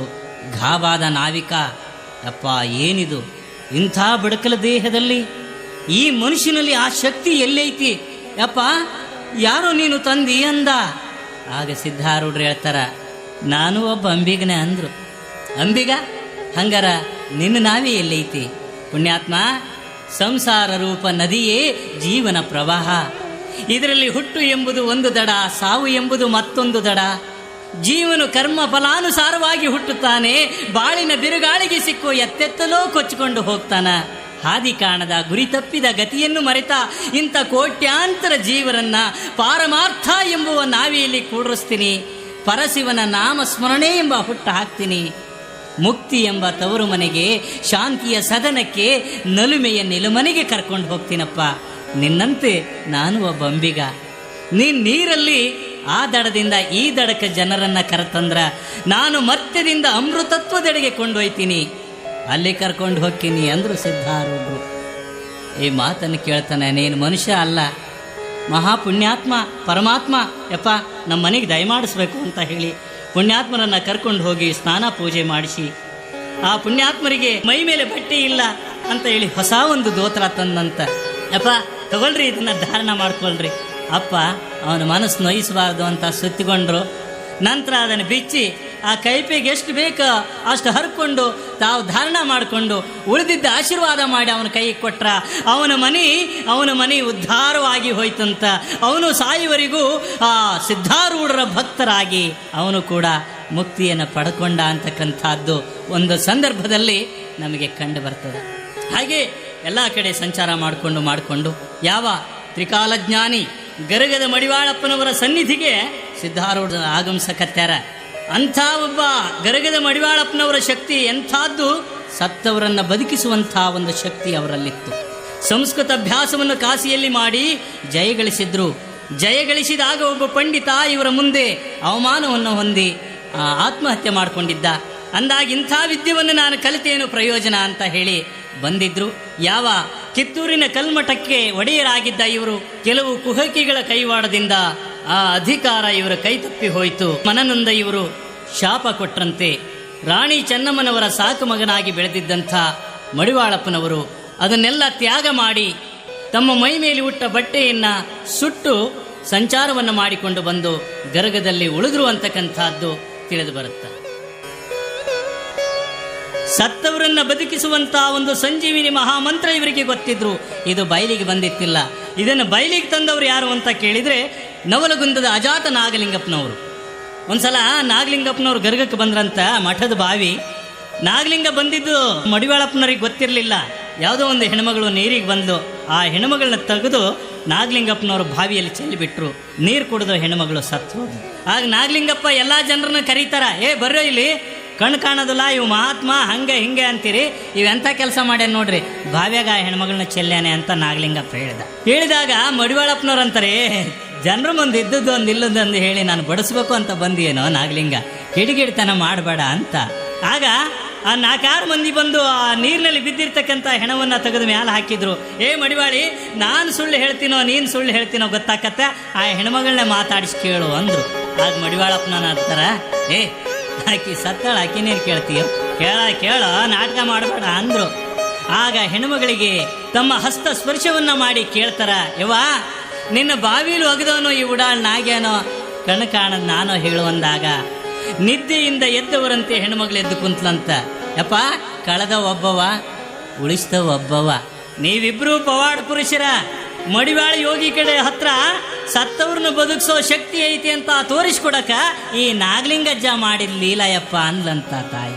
ಇಂಥ ಶಕ್ತಿ ನಿನ್ನಲ್ಲಿರ್ಬೇಕಾದ್ರೆ ಕಣ್ಣು ಮುಚ್ಕೊಂಡು ಸುಮ್ಮನೆ ಕುಂತಿಯಲ್ಲೋ, ಹೊರಗಿನ ಕಣ್ಣು ಹೋದ್ರೆ ಏನಾಯ್ತು, ಒಳಗಿನ ಕಣ್ಣು ತೆರಿ ಅಂದ್ರು ನಾಗಲಿಂಗರು. ಅಲ್ಲೋ ನಾಗ, ಸತ್ತವ್ರನ್ನ ಬದುಕಿಸೋ ಶಕ್ತಿ ಐತಿ ಮಡಿವಾಳಿ ಹತ್ರ ಅಂತ ಎಲ್ಲರಿಗೂ ಗೊತ್ತಾಗಿ ಊರಾಗ ಸತ್ತವ್ರನ್ನೆಲ್ಲ ತಂದು ಮಠದಾಗ ಮಲಿಸಿದ್ರೆ ನಾನೇನು ಮಾಡ್ಬೇಕು ಅಂದ್ರಂತೆ ಮಡಿವಾಳಪ್ಪನವರು. ಆಗ ನಾಗಲಿಂಗಪ್ಪನವ್ರು ಅಂತಾರೆ, ಹುಚ್ಚ, ಬದುಕ್ಸೋ ಪಾಳೆ ಬರ್ತದೆ ಅಂತ ಹೆದ್ರಿ ಏನು? ಪುಣ್ಯ ಇದ್ದವ್ರಿಗೆ ಪುನರ್ಜನ್ಮ ನೀಡು, ಇಲ್ಲ ಅಂದರೆ ಹೆಣ ಒಯ್ದು ನೊಣ ಮಾಡು, ನಾನು ಬರ್ತೀನಿ ಮುಂದುವರಿಲಿ ಅಂತ ಹೇಳಿ ಅವ್ರು ಅಲ್ಲಿಂದ ಹೋಗಿದ್ರು. ಮುಂದೆ ಚರಿತ್ರ ನಾಯಕರು ಸಿದ್ಧಾರೂಢಪ್ಪರು ಆ ಮಠಕ್ಕೆ ಆಗಮಿಸಕತ್ಯಾರ. ಆಗ ಇವರು ಮಲ್ಕೊಂಡಿದ್ರು, ಕೈಪೆ ಇಲ್ಲ ಏನಿಲ್ಲ. ಮಡಿವಾಳಪ್ಪನವರು ಪೂರ್ಣ ನಿರಾಭಾರಿಯಾಗಿದ್ದರು. ಮಲ್ಕೊಂಡಿದ್ದಾಗ ಗಂಟೆಪ್ಪ ಅಂತ ಒಬ್ಬ ಶಿಷ್ಯ ಇದ್ದ. ಗಂಟೆಪ್ಪನ ಕರೆದ್ರು, ಬಾರ ಇಲ್ಲಿ ಗಂಟೆಪ್ಪ, ಕೈಪೆ ತಗೊಂಬಾ ಇಲ್ಲಿ ಅಂದರು. ಆ ಗಂಟೆಪ್ಪ ಅಂದ, ಯಪ್ಪ ಇಷ್ಟು ದಿವಸ ಆಯ್ತು, ಒಂದು ದಿವಸ ನೀವು ಕೈಪ ಹಾಕೊಂಡಿಲ್ಲ, ಇವತ್ತು ಯಾಕೆ ಕೇಳ್ತೀರಿ? ಇಲ್ಲ, ನಮ್ಮ ಮಠಕ್ಕೆ ಒಬ್ಬ ಮನುಷ್ಯ ಬರಕತ್ತಾನ, ಕೈಪೆ ತಗೋಬಾ ಇಲ್ಲಿ. ಆಗ ಶಿಷ್ಯನಿಗೆ ಗಾಬರಿ ಯಾಕತ್ತ, ಅಲ್ರಿ ದಿನಕ್ಕೆ 100 ಜನ ಬರ್ತಾರ ಹೋಗ್ತಾರ, ಇವತ್ತು ಮನುಷ್ಯ ಬರ್ತಾರ ಅಂತಾರಲ್ಲಿ ಇವರು. ತಲೆ ಕೆಟ್ಟೈತೆ ನಮ್ಮ ಅಪ್ಪಗಳಿಗೆ. ಏನ್ರಿ ಅಪ್ಪ ನೀವು ಇಲ್ಲದೆಲ್ಲ ಮಾತಾಡಬೇಡ, ದಿನಾ ಬರೋರಿಗೆಲ್ಲ ನಾವು ಮನುಷ್ಯ ಅನ್ನೋದಿಲ್ಲ, ದಿನಾ ಬರೋರೇ ಬೇರೆ, ಈಗ ಬರೋ ಮನುಷ್ಯನೇ ಬೇರಪ್ಪ, ತಾಯಿಲಿ ಕೈಪೆ ಅಂತ ಕೈಪೆ ಹಾಕೊಂಡು ಕುಂತಿದ್ರು. ಸಿದ್ಧಾರೂಢರ ಆಗಮನವಾಯಿತು. ಸಮಕ್ಷಮ ಮಾತನಾಡಿಕೊಂಡ್ರು. ಭಾಳ ಆನಂದವಾಯ್ತಂತ. ಸಿದ್ಧಾರೂಢರ ಒಂದು ಸ್ಥಿತಿಯನ್ನು ನೋಡಿ, ಎಷ್ಟು ದೇಹ ಹಣ್ಣು ಮಾಡಿಯೋ, ಎಷ್ಟು ಸೌಷಧಿಯಪ್ಪ, ಹೌದಪ್ಪ ನೀನು ಹೌದು ಅಂತ ಹೇಳಿ ಎಷ್ಟೋ ದಿವಸಗಳ ಕಾಲ ಮಠದಾಗೆ ಇಟ್ಕೊಂಡ್ರು. ದಿವಸ ಬೆಳಿಗ್ಗೆ ಸಾಯಂಕಾಲ ಪ್ರವಚನ ನಡೀತಿತ್ತು. ಶ್ರೀಮನ್ ನಿಜಗುಣ ಶಿವಯೋಗಿಯವರ ಒಂದು ಅಮೃತವಾಣಿಯನ್ನ, ಶಾಸ್ತ್ರವನ್ನ ಬಿಚ್ಚಿ ಬಿಚ್ಚಿ ಬಿಚ್ಚಿ ಬಿಚ್ಚಿ ವಿರಳವಾಗಿಡ್ತಾ ಇದ್ರು ಸಿದ್ಧಾರೂಢಪ್ಪ ಅವರು. ದಿವಸ ಸಾಕಷ್ಟು ಜನ ಬರ್ತಾ ಇತ್ತು ಆ ಅಮೃತವಾಣಿಯನ್ನು ಕೇಳೋದಕ್ಕೆ. ಆಗ ಮಡಿವಾಳಪ್ಪನವರಂತರ, ಆ ನಿಜಗುಣಿ ಶಾಸ್ತ್ರ ವಿಷಯನ ಎಷ್ಟು ಸರಳವಾಗಿ ತಿಳಿಗನ್ನಡದಾಗ ಹೇಳೇನೆ ಅನ್ನೋದು ನನಗೆ ಗೊತ್ತಾಗಿದ್ರ ಸಂಸ್ಕೃತ ಕಲಿಯಕ್ಕೆ ನಾನೇನು ಕಾಶಿಗೆ ಹೊಕ್ಕಿದ್ದಿಲ್ಲಪ್ಪ. ಭಲೆ ಭಲೆ ನಿಜಗುಣಿ ಅಂತ ಆ ಗ್ರಂಥವನ್ನು ತಲೆ ಮೇಲೆ ಹೊತ್ಕೊಂಡು ಮಠದ ತುಂಬ ಕುಣಿದಾಡಿದ್ರಂತ ಗರ್ಗದ ಮಡಿವಾಳಪ್ಪನವರು. ಎಂಥ ಒಂದು ಸಂದರ್ಭ ಐತೆ ನೋಡ್ರಿ. ಹಾಗೆ ಎಲ್ಲ ಕಡೆ ಸಂಚರಿಸಿ ಸಂಚರಿಸಿ ಉಪದೇಶವನ್ನು ಮಾಡಿಕೊಂಡು ಬಂದು ಗರ್ಗದಿಂದ 5-6 ತಿಂಗಳು ಕಳೆದ ಮೇಲೆ ನಾನು ಹೊಕ್ಕಿನಪ್ಪ ಅಂದರು ಮಡಿವಾಳಪ್ಪನವ್ರಿಗೆ. ಎಲ್ಲಿಗೆ ಹೊಕ್ಕಿಯ? ಇಲ್ಲೇ ಇದ್ಬಿಡಪ್ಪ, ಇಲ್ಲೇ ಇರೋನ್ ತಗೋ, ಇನ್ನೂ ಏನು ಬೇಕಾಗೈತಿ ಅಂದಾಗ, ಇಲ್ಲ ನಾನು ಹೊಕ್ಕಿನಿ. ಹಂಗಾರೆ ಎಲ್ಲಿಗೆ ಹೊಕ್ಕಿಯ? ನಾನು ಹುಬ್ಬಳ್ಳಿಗೆ ಹೊಕ್ಕಿನಿ ಅಂದರು. ಬೇಡಪ್ಪ, ಹುಬ್ಬಳ್ಳಿಗೆ ಹೋಗಬೇಡ, ಹುಬ್ಬಳ್ಳಿ ಭಾಳ ಬೆರಕಿ ಓಸಿದ್ದ, ಭಾಳ ಬೆರಕಿ, ಮ್ಯಾಲ ಒಯ್ತಾರ ಕೆಳಗೆ ಒಗಿತಾರ, ಭಾಳ ಎಚ್ಚರವಾಗಿರಬೇಕು, ಅಲ್ಲಿ ಹೋಗೋದು ಬೇಡ ಅಂದ್ರಂತೆ. ಮುಂದೆ 40-50 ವರ್ಷಗಳ ನಂತರದಲ್ಲಿ ಜರುಗಬಹುದಾದಂಥ ಒಂದು ಸ್ಥಿತಿಯನ್ನ ಗರ್ಗದ ಮಡಿವಾಳಪ್ಪನವ್ರು ಇವತ್ತೇ ತಿಳಿಸ್ಯಾರಲ್ರಿ. ಎಂಥ ಲೀಲಾ ಪುರುಷರದಾರ್ಯಪ್ಪ ನಮ್ಮ ಕನ್ನಡ ನಾಡಿನಾಗ. ಎಂಥೆಂಥ ಪುಣ್ಯಾತ್ಮರದಾರ, ಎಂಥವ್ರು ಹುಟ್ಟಿದಂಥ ಸ್ಥಳದಾಗ ನಾವು ಹುಟ್ಟಿವ್ರಿ. ಎಷ್ಟು ಜನ್ಮದ ಪುಣ್ಯ ಇರಬೇಕು ನಮ್ಮದು. ಆದರೂ ಕೂಡ ಒತ್ತಾಯದಿಂದ ಹೊರಟು ಹುಬ್ಬಳ್ಳಿಗೆ ಬಂದರು. ಹುಬ್ಬಳ್ಳಿಗೆ ಬಂದ ನಂತರದಲ್ಲಿ ಅಲ್ಲಿ ಇಲ್ಲಿ ತಿರುಗ್ತಾರ, ಕರೆದು ಗೌರವಿಸೋರಿಲ್ಲ. ಹಸ್ತಿ ತಗೊಳಪ್ಪ ಅಂತ ಒಂದು ತುತ್ತು ರೊಟ್ಟಿ ಕೊಡೋರಿಲ್ಲ, ನೆಲದ ಮೇಲೆ ಮಕ್ಕೊತ್ತಿ ಅಂತ ಹಾಸಿಗೆ ಕೊಡೋರಿಲ್ಲ, ಹೊಸ ಕೊಡೋರಿಲ್ಲ. ಭೂಮಿಯೇ ಹಾಸಿಗೆ ಆಯಿತು ಪುಣ್ಯಾತ್ಮನಿಗೆ, ಆಕಾಶವೇ ಹೊದಿಕೆ ಆಗೈತಿ ಪುಣ್ಯಾತ್ಮನಿಗೆ. ಎಲ್ಲೆಲ್ಲೋ ಡಬ್ಗಳಿ ಮುಳ್ಳಕ್ಕೆ ತಿರುಗಾಡ್ತಾರ. ದನ ಕಾಯೋ ಹುಡುಗರ ಜೊತೆ ಎಲ್ಲ ದನ ಕಾಯ್ತಾರೆ. ಏ ಸಿದ್ಧ ಹೋಗೋ ದನ ತಿರ್ಕೊಂಬ, ದನ ತಿರ್ಕೊ ಬರ್ತಿದ್ರಂತ. ಏ ಸಗಣಿ ಗುಂಪಿ ಹಾಕೋ ಸಿದ್ಧ, ಸಗಣಿ ಗುಂಪಿ ಹಾಕ್ತಿದ್ರು. ಮರಕೋತಿ ಆಟ ಆಡ್ತಿದ್ರು ಹುಡುಗರ ಜೊತೆಯಲ್ಲಿ. ಸಿದ್ಧರ ಒಂದು ಆಟ ನಡೀತು. ಆ ಹುಡುಗರಿಗೆ ಸ್ವಲ್ಪ ದಿವಸ ಕಳಿತಾ ಸಿದ್ಧರ ಒಂದು ಮೈಮೆ ತಿಳಿತಾ ಬರ್ತದ. ಯಾವ ಚಿದ್ಘನ ಮಹಾಸ್ವಾಮಿಗಳ ಸಮಾಧಿ ಹತ್ತಿರನೇ ಇರ್ತಾ ಇದ್ರಂತೆ. ಅಲ್ಲಿ ಕೆಲವರಿಗೂ ಭೇಟಿ ಆಗ್ತಾ ಇದ್ರು, ಕೆಲವರು ಇವರನ್ನು ನೋಡ್ತಾ ಇದ್ರು, ಕರುಣೆ ಪಡ್ತಾ ಇದ್ರು, ಕೆಲವರು ಅಸಹ್ಯ ಪಟ್ಕೊಳ್ತಾ ಇದ್ರು. ಹುಬ್ಬಳ್ಳಿಯ 12 ಮಠದ ಸ್ವಾಮಿಗಳು ಉಜ್ಜಣ್ಣನವರ ಭೀಮಪ್ಪನ ಮನೆಗೆ ಆ ಲಕ್ಷ್ಮಮ್ಮನವರಿಗೆ ಒಪ್ಪಿಸ್ತಾರೆ ಸಿದ್ಧಾರೂಢರನ್ನ. ಯವಾ ಈತ ಏನು ಕೇಳೋವನಲ್ಲ, ಬೇಡವನಲ್ಲ, ಇರ್ಲವ ನಿಮ್ಮ ಮನೆಗಿರಲಿ. ಮಕ್ಕಳಿಲ್ಲದ ನೀವು ಈ ಸಿದ್ಧರನ್ನ ಮಗುವಂತೆ ಜೋಪಾನ ಮಾಡ್ರಿ, ನಿಮಗೆ ಪುಣ್ಯ ಬರ್ತೈತಿ, ನಿಮಗೆ ಮೋಕ್ಷ ಸಿಗುತ್ತ, ನಿಮ್ಮ ಕೀರ್ತಿ ಉಳಿತದೆ ಅಂತ ಆ ಪುಣ್ಯಾತ್ಮರು ಆಶೀರ್ವಾದ ಮಾಡಿ ಕಳಿಸಿದ್ರಂತೆ ಯಾವ ಉಜ್ಜಣ್ಣನವರ ಮನೆಗೆ. ಅವರ ಮನೆಗೆ ಬಂದಾಗ ಬಹಳ ಪ್ರೀತಿಯಿಂದ ನೋಡ್ಕೊಂತಾರ. 30, 35, 40 ವರ್ಷದ ಸಿದ್ಧರನ್ನ ಮಗುವಂತೆ ರಕ್ಷಣೆ ಮಾಡಕತ್ಯಾರ. ಲಿಂಗಧಾರಿಗಳು ನೋಡ್ತಾರ, ಇವರು ಲಿಂಗಾಯತರಾಗಿ ಲಿಂಗವಿಲ್ಲದ ಒಬ್ಬ ಭವಿಯನ್ನ ಮನೆಗಿಟ್ಕೊಂಡಾರಲ್ರಿ, ಅಲ್ಲೂ ಕೂಡ ಬಹಿಷ್ಕಾರ ಹಾಕಿದ್ರಂತೆ. ಯಾರು ಅವರನ್ನ ಕರಿಬಾರ್ದು, ಯಾರು ಅವರನ್ನ ಮಾತಾಡಿಸಬಾರ್ದು, ಯಾರು ಅವರಿಗೆ ಕೊಡಬಾರ್ದು, ಯಾರು ಸತ್ರು ಹೋಗಬಾರ್ದು ಅಂತ ಹಂಗ ಬಹಿಷ್ಕಾರ ಹಾಕಿದ್ರು. ಈ ಮನೆತನದಲ್ಲಿ ಹೆದರ್ಲಿಲ್ಲ. ಇವರು ಬಂದಿದ್ದ ಬರಲಿ, ಭಗವಂತನ ದಯವಿರಲಿ, ಆ ಭಗವಂತನ ಸ್ವರೂಪಿಯಾದ ಸಿದ್ಧನೇ ನನ್ನ ಮನೆಯಾಗದಾನೆ ಅಂತ ಆನಂದವಾಗಿದ್ರು. ಬರ್ತಾ ಯಾವ ಲಕ್ಷ್ಮಮ್ಮನವರ ಮನೆ ಮಠವಾಯಿತು. ಆತ್ಮವಿದ್ಯೆ ದೇಗುಲವಾಯಿತು. ದಿವಸ 100 ಜನ ಬರ್ತಿದ್ರು, ಅಪ್ಪನ ವಾಣಿ ಕೇಳ್ತಿದ್ರು. ಸಾರ್ಥಕವಾಯಿತು ಜನ್ಮ. ಇನ್ನೊಂದೇನು ಅಂದ್ರೆ, ಆ ಲಕ್ಷ್ಮಮ್ಮನವರು ಮಕ್ಕಳಿಲ್ಲ ಅಂತ ಒಂದು ಹುಡುಗನ ಸಾಕಿದ್ರು. ಆ ಹುಡುಗ ಹಗಲೆಲ್ಲ ಸಿದ್ಧಾರೂಢರ ಹತ್ರಕ್ಕೆ ಬರ್ತಿದ್ದ, ಅವ್ರ ಜೊತೆಯಲ್ಲೇ ಊಟ ಮಾಡ್ತಿದ್ದ, ಅವ್ರ ಮೇಲೆ ಬಿದ್ದು ಅದ್ದಾಡ್ತಿದ್ದ.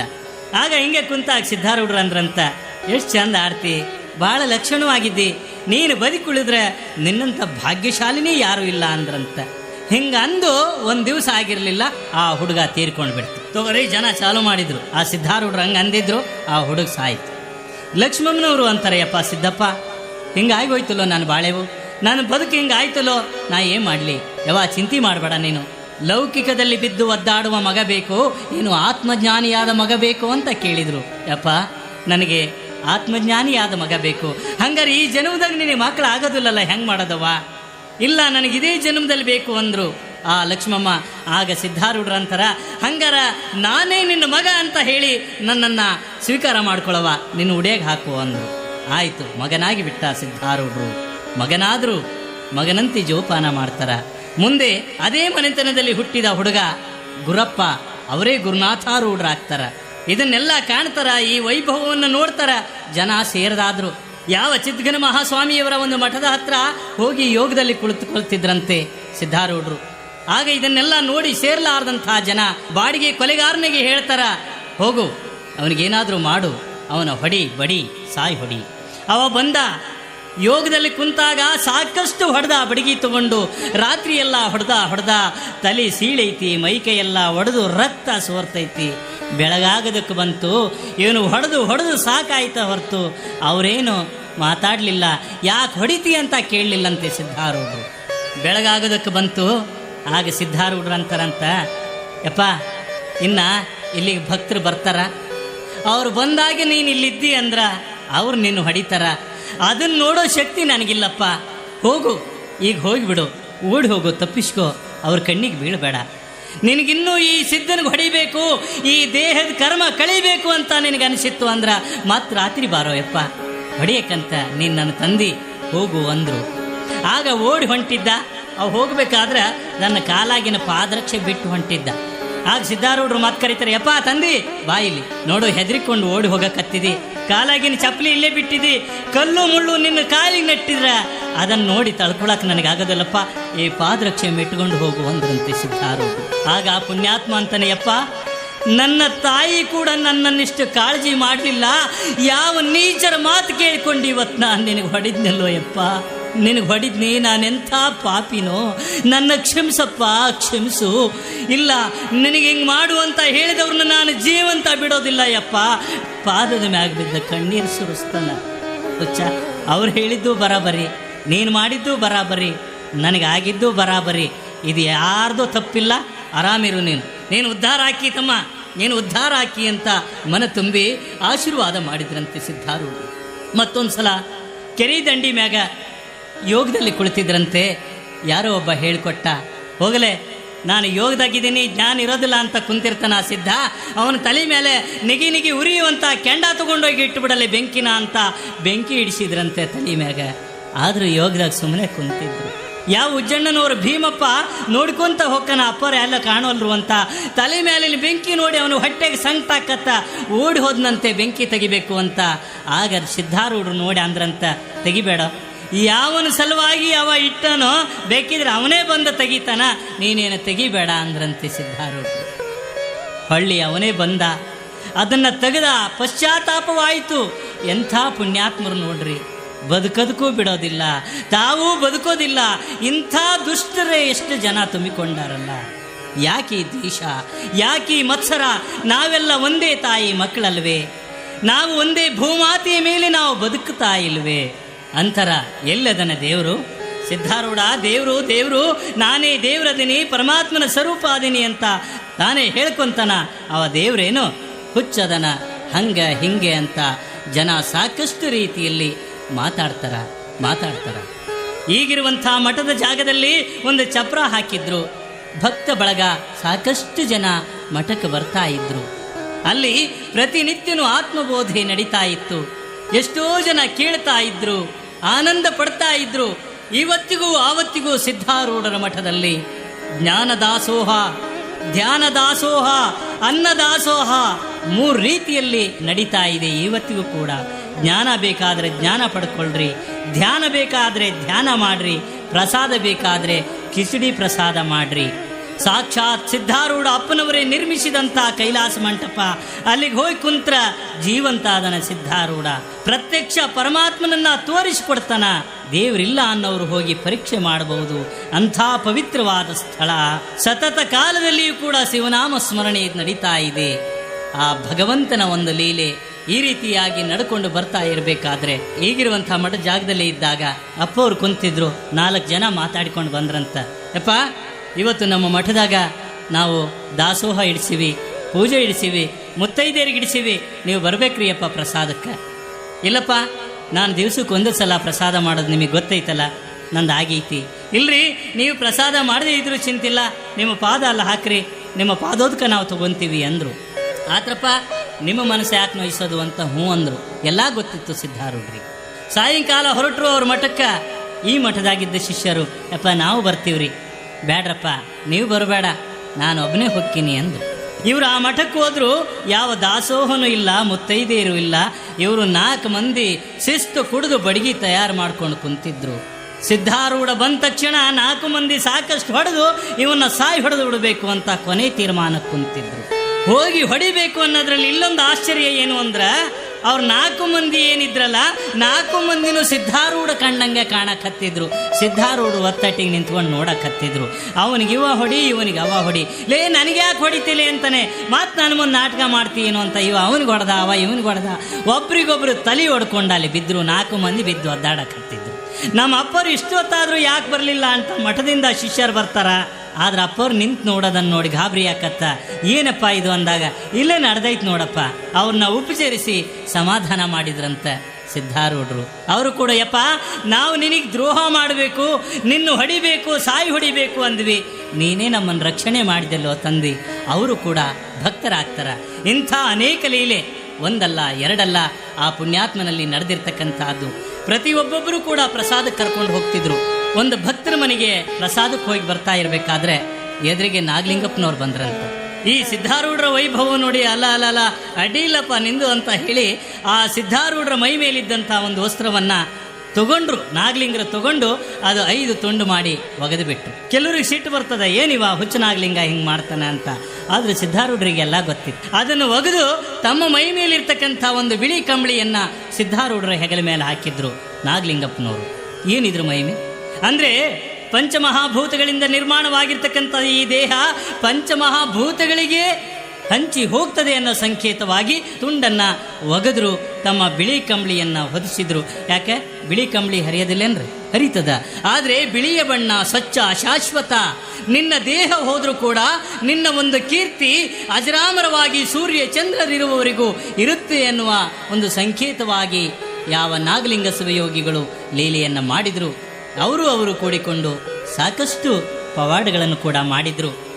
ನಂತರ ಅಪ್ಪನವ್ರಿಗೆ ಹೇಳ್ತಾರ, ಏ ಸಿದ್ಧಾರೂಢ, ನಿನ್ನ ಕೈಯಾಗ ತಾಯಿ ಅದಳ, ಜಗದೀಶ್ವರಿ ಅನ್ನಪೂರ್ಣೇಶ್ವರಿ ನೆಲೆಸಿದಾಳ, ನೀನು ಮುಟ್ಟಿದು ಹೊನ್ನಾಗುತ್ತಲ್ಲೋ. ನಿನ್ನ ಮಠದೊಳಗೆ ಸದಾ ಕಾಲದಲ್ಲಿ ಅನ್ನದಾಸೋಹ ಜ್ಞಾನದಾಸೋಹ ನಡೀಲಿ ಅಂತ ನಾಗಲಿಂಗಪ್ಪನವರು ಆಶೀರ್ವಾದ ಮಾಡಿದ್ರಂತೆ. ಅವರು ಎಂಥೆಂಥ ಪುಣ್ಯಾತ್ಮರು ನೋಡ್ರಿ. ಎಲ್ಲರೂ ಕರ್ಕೊಂಡು ಹೋಗ್ತಾರ, ಪ್ರಸಾದ ಮಾಡಿಸ್ತಾರ. ಆದ್ರೂ ನಾನು ಮಾಡಿಸ್ಬೇಕಾಗಿತ್ತು ಕರೆ, ನನಗೆ ಅಷ್ಟೊಂದು ಶ್ರೀಮಂತಿಗಿಲ್ಲಲ್ಲ, ಒಂದಿಬ್ಬರಿಗಾರ ಪ್ರಸಾದ ಮಾಡಿಸ್ಬೇಕು ಅಂತ ಹೇಳಿ ಮಠಕ್ಕೆ ಬಂದು ಹೇಳೋದ್ಲು, ಯಪ್ಪ ನನ್ನ ಮನೆಗೆ ಒಂದೇನು ಪ್ರಸಾದ ಇಟ್ಕೊತೀನಿ ಬರಬೇಕು, ಆದ್ರೆ ನಮ್ಮ ಮನೆಯೂ ಸಣ್ಣದೈತೆ, ನನಗೆ ಮಾಡೋಕ್ಕಷ್ಟು ಶಕ್ತಿನೂ ಇಲ್ಲ, ಭಾಳ ಅಂದ್ರೆ 3 ಮಂದಿಯೋ ಇಲ್ಲ 4 ಮಂದಿಯೋ ಬರ್ರಿಯಪ್ಪ ಅಂತ ಹೇಳೋದ್ಲಂತ. ಯಾಕಾಗೋಲ್ದಕ್ಕ ಬರ್ತೀವವ ಅಂದ್ರೆ ಸಿದ್ಧಾರೂಢರು. ಮರುದಿನ ನಮ್ಮ ತಾಯಿ ಭಿನ್ನ ಮಾಡಿದ್ಲಲ್ಲ, ಇವರು 3-4 ಮಂದಿ ಕೂಡಿಕೊಂಡು ಆ ತಾಯಿ ಮನೆಗೆ ಪ್ರಸಾದಕ್ಕೆ ಹೊರಟ್ರಿ. ಹೋಯ್ತಾ ಈ ಭಕ್ತ ಬಳಗ ಶಿವನಾಮ ಸ್ಮರಣೆ ಮಾಡ್ಕೊಂತ ಒಬ್ರು ಇನ್ನೊಬ್ರು 40-50 ಜನರ ಒಂದು ಟೋಳಿ ಆಯಿತು. ಆ ಹೆಣ್ಮಗಳ ಮನೆಗೆ ಹೋಗೋ ಹೊತ್ತಿಗೆ ಬಾಗ್ಲಿಗೆ ಬಂದು ನೋಡಿದ್ಲು, ಎದೆ ಕಲ್ಲು ಬಿದ್ದಂಗಾತು. ಎಲ್ಲ ಇವನ 3 ಮಂದಿ ಬರ್ರಿ ಅಂತ ಹೇಳಿನಿ, ಈ ನಮ್ಮನೆ ಹಿಂಡು ಕರ್ಕೊಂಡು ಬರಕ್ಕೆ ಹತ್ತೇನೆ ಇವ ಸಿದ್ಧಾರೂಢ, ನಾನು ಮರ್ಯಾದೆ ಮಾರ್ದೆ ಇವ, ನಾನು ಏನು ಮಾಡ್ಲೋ ಯಪ್ಪ ಅಂತ ಅಡುಗೆ ಮನೆಗೆ ಹೋಗಿ ಕುಂತ್ಬಿಟ್ಟು. ಸಿದ್ಧಾರೂಢರು ಬಂದರು, ಯವ್ವ ಪ್ರಸಾದ ತಯಾರಾಗೈತೇನೋ, ಬಾ ಇವ ತಗೋ ಮಂಗಳಾರತಿ ಮಾಡ್ರಿ, ಪ್ರಸಾದ ಕೊಡು ಬರ್ರಿ ಅಂದಾಗ, ನಿರ್ವಾಣಿ 4 ಮಂದಿ ಬರ್ರಿ ಅಂತ ಹೇಳಿನಿ, 50 ಮಂದಿ ಕರ್ಕೊಂಬಂದಿ, ಏನು ಮಾಡಬೇಕು ಅಂತ ಮಾಡಿದಿ, ನಮ್ಮ ಮನೆಗೆ ಏನು ಆಗೋದಿಲ್ಲ, ಏನಾರ ಕೊಟ್ಟಾರ ಕೊಟ್ಕೋ, ಬಿಟ್ಟಾರ ಬಿಟ್ಕೋ, ಹಾಗೆ ಹೋಗು ಅಂತ ಹೇಳಿ ಸುಮ್ಮನೆ ಹೋಗಿ ಕುಂತಂತೆ. ಸಿದ್ಧಾರೂಢರು ಎಲ್ಲರನ್ನ ಮನೆ ಮುಂದೆ ಸಾಲಿಗೆ ಕುಂದ್ರಿಸ್ತಾರೆ. ಕುಂದಿರಪ್ಪ ಕುಂದ್ರಿ, ಗುರುನಾಥನ ಪ್ರಸಾದ, ತಾಯಿ ಪ್ರಸಾದ ಕುಂದ್ರಿ ಅಂತ ಕುಂದ್ರಿಸಿ ಎಲ್ರಿಗೂ ಎಲೆ ಕೊಟ್ಟು ಆ ತಾಯಿ ಮಾಡಿರ್ತಕ್ಕಂಥ ಪ್ರಸಾದವನ್ನು ತಗೊಂಡು ಅದಕ್ಕೆ ಆಶೀರ್ವಾದವನ್ನು ಮಾಡಿ ಪ್ರತಿಯೊಬ್ಬರಿಗೂ ಕೂಡ 2-3 ಸಲ ನೀಡಿ ಊಟ ಮಾಡಿಸ್ತಾರ. ಎಂಥ ಒಂದು ಎಂಥ ಮಹಿಮೆ ಇದು! ಆ 4 ಮಂದಿಗಾಗುವಷ್ಟು ಮಾಡಿದಕ್ಕಂಥ ಪ್ರಸಾದ 50 ಮಂದಿ ಊಟ ಮಾಡಿದ್ರು, ಇನ್ನೂ ಅರ್ಧ ಪ್ರಸಾದ ಹಾಗೆ ಇತ್ತಂತೆ. ಇಂಥ ಒಂದು ಲೀಲೆ ಅಪ್ಪನ ಪವಾಡ ಒಂದಲ್ಲ ಎರಡಲ್ಲ, ಈ ಒಂದೇ ಒಂದು ದಿವಸದಾಗ ಮುಗಿಯೋದಂಥದ್ದಲ್ಲ.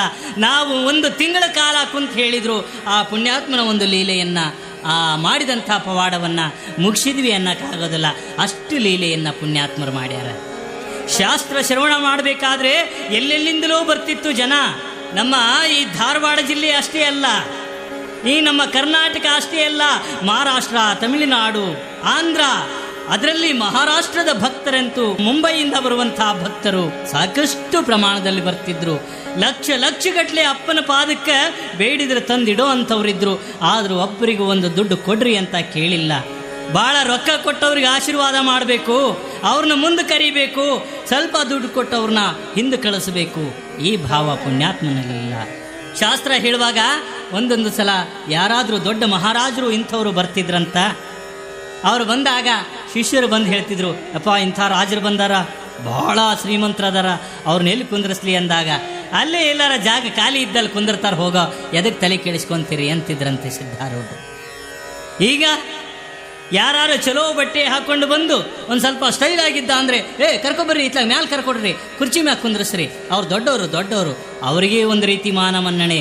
ಯಾಕೆ ನೋಟಿನ ಕಟ್ಟುಗಳನ್ನು ಕೊಡ್ತಾರ, ಅವ್ರಿಗೆ ಮಾನ ಮನ್ನಣೆ. ಯಾರಾದರೂ ಒಬ್ಬ ಬಡವ, ಹರಕು ಬಟ್ಟೆ ಬಡವ, 2 ರೂಪಾಯಿ ಕೈಯಾಗಿ ಹಿಡ್ಕೊಂಡು ಯಪ್ಪ ನಮಸ್ಕಾರ ಮಾಡಬೇಕು ಅಂತ ಹೋದರೆ, ಸರಿ ಗೊತ್ತಾಗೋದಿಲ್ಲೇನೋ ಮಡಿ ಮೈಲಿಗೆ ಅಪ್ಪನ ಮುಡ್ತೀಯೇನ ಸರಿ ಎಂದಕ್ಕೆ ಹಿಂದೆ ಕಳಿಸೋ ಅಂಥವ ಸ್ವಾಮಿಗಳು ಅದಾರ. ಎಷ್ಟು ಜನ ಅದಾರ, ಅಂಥವ್ರು ಅದಾರ, ಇಂಥವ್ರು ಅದಾರ. ಆದ್ರೆ ಬರೀ ಕೆಟ್ಟವರೇ ಆದರೆ ಅಂತ ಹೇಳೋದಿಲ್ಲ. ನಮ್ಮ ಜಗತ್ತು ಇಲ್ಲಿವರೆಗೆ ಉಳಿತಾ ಇರಲಿಲ್ಲ.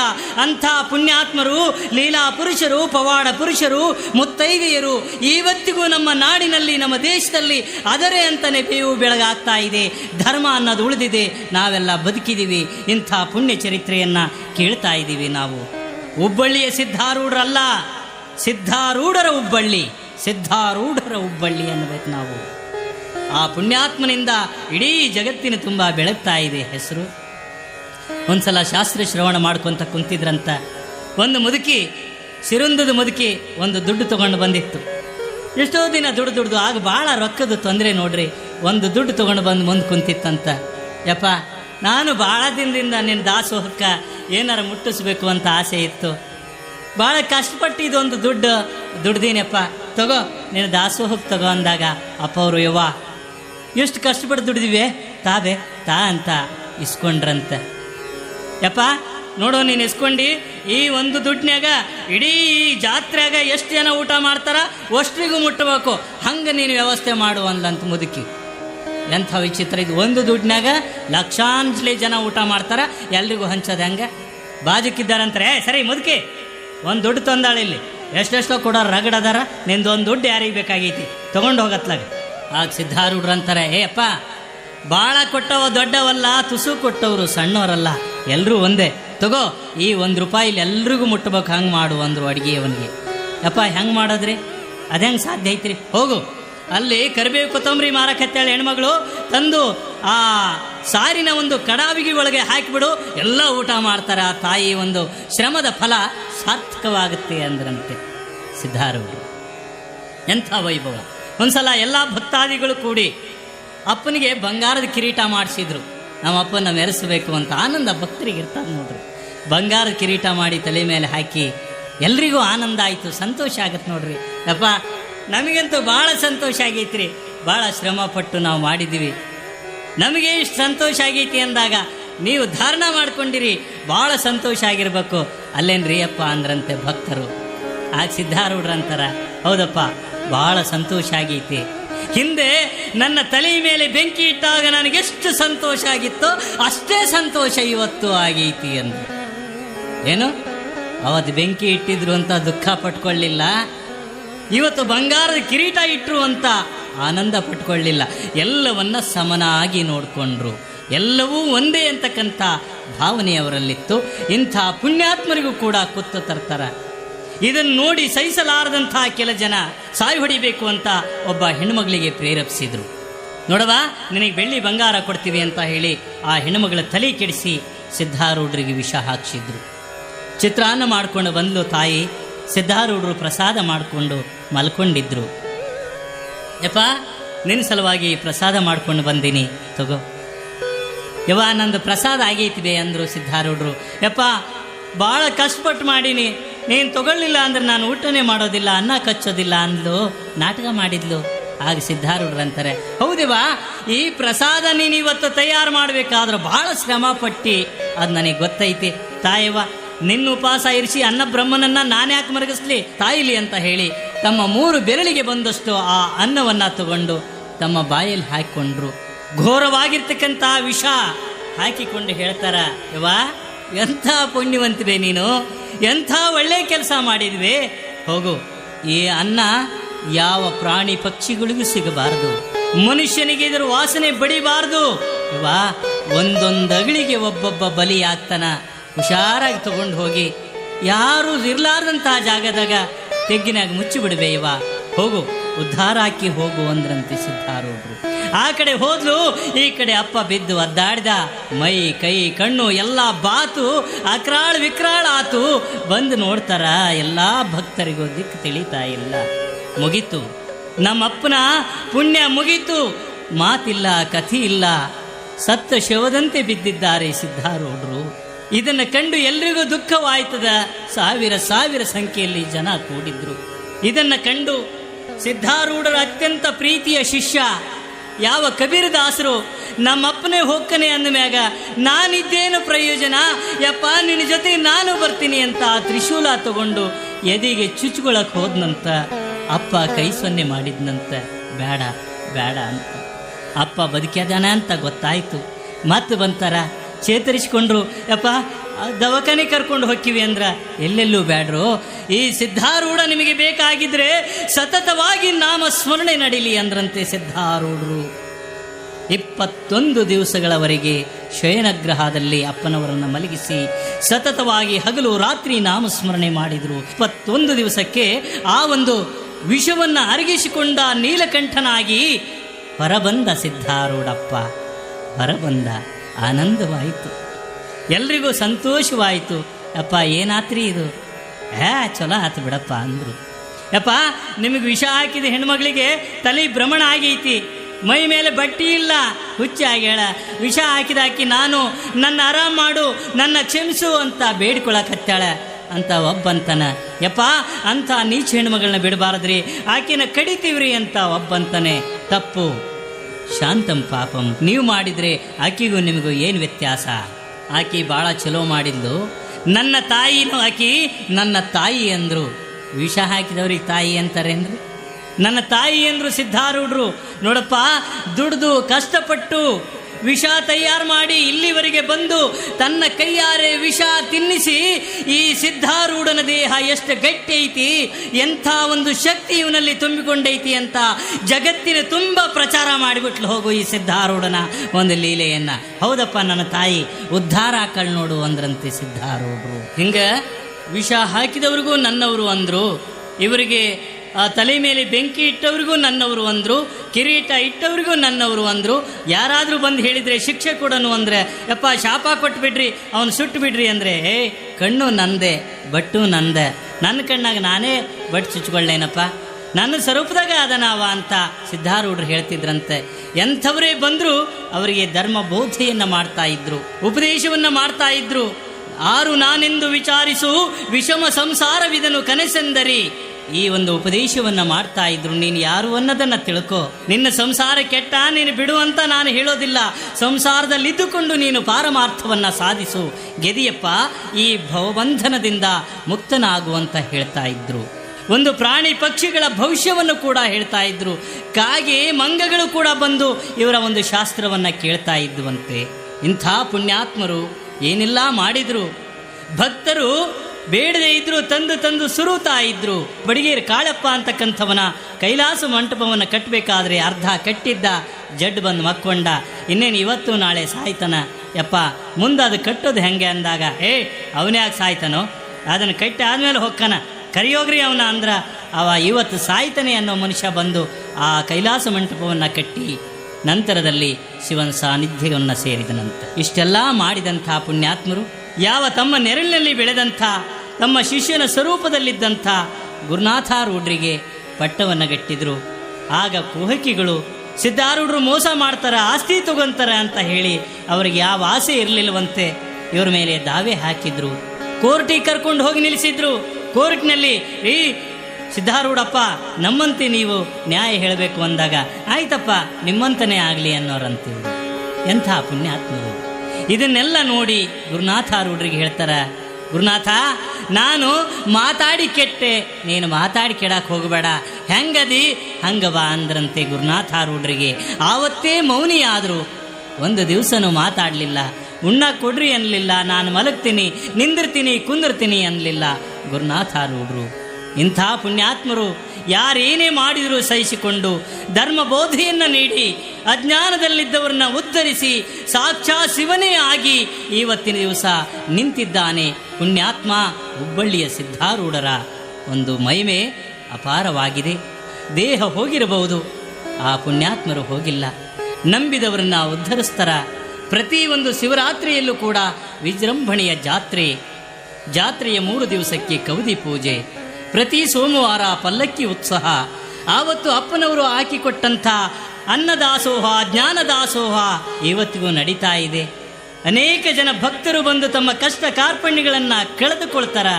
ನಾವಾದರೂ ಕೂಡ ಅಂಥ ಪುಣ್ಯಾತ್ಮನ ದರ್ಶನಕ್ಕೆ ಹೋಗಿ ನಮ್ಮ ಕಷ್ಟ ಕಾರ್ಪಣ್ಯಗಳನ್ನು ತೋಡಿಕೊಂಡು ಈ ಜನ್ಮಕ್ಕಾಗದೇ ಇದ್ದರೂ ಇನ್ನೂ 4 ಜನ್ಮಕಾರ ನಮಗೆ ಅಂಥ ಒಂದು ಸಾಮ್ರಾಜ್ಯವನ್ನು ಕೊಡು ತಂದೆ ಅಂಥ ಪರಮಾತ್ಮನಲ್ಲಿ ಎಲ್ಲ ಪುಣ್ಯಾತ್ಮರಿಗೂ ಸಿದ್ಧಾರೂಢ ಶಿವಯೋಗಿ ಎಲ್ಲರ ತನುಮನದಲ್ಲಿದ್ದು ಜಾಗೃತನಾಗಿ ನಮ್ಮೆಲ್ಲರನ್ನ ರಕ್ಷಣೆ ಮಾಡಲಿ ಅಂತ ಬೇಡಿಕೊಂಡು ಈ ಪವಿತ್ರವಾದ ಸೇವೆಗೆ ವಿರಾಮ ಕೊಡ್ತಾ ಇದ್ದೀನಿ. ಓಂ ಸದ್ಗುರುವೇ ನಮಃ, ಸದ್ಗುರುವೇ ನಮಃ, ಸದ್ಗುರುವೇ ನಮಃ.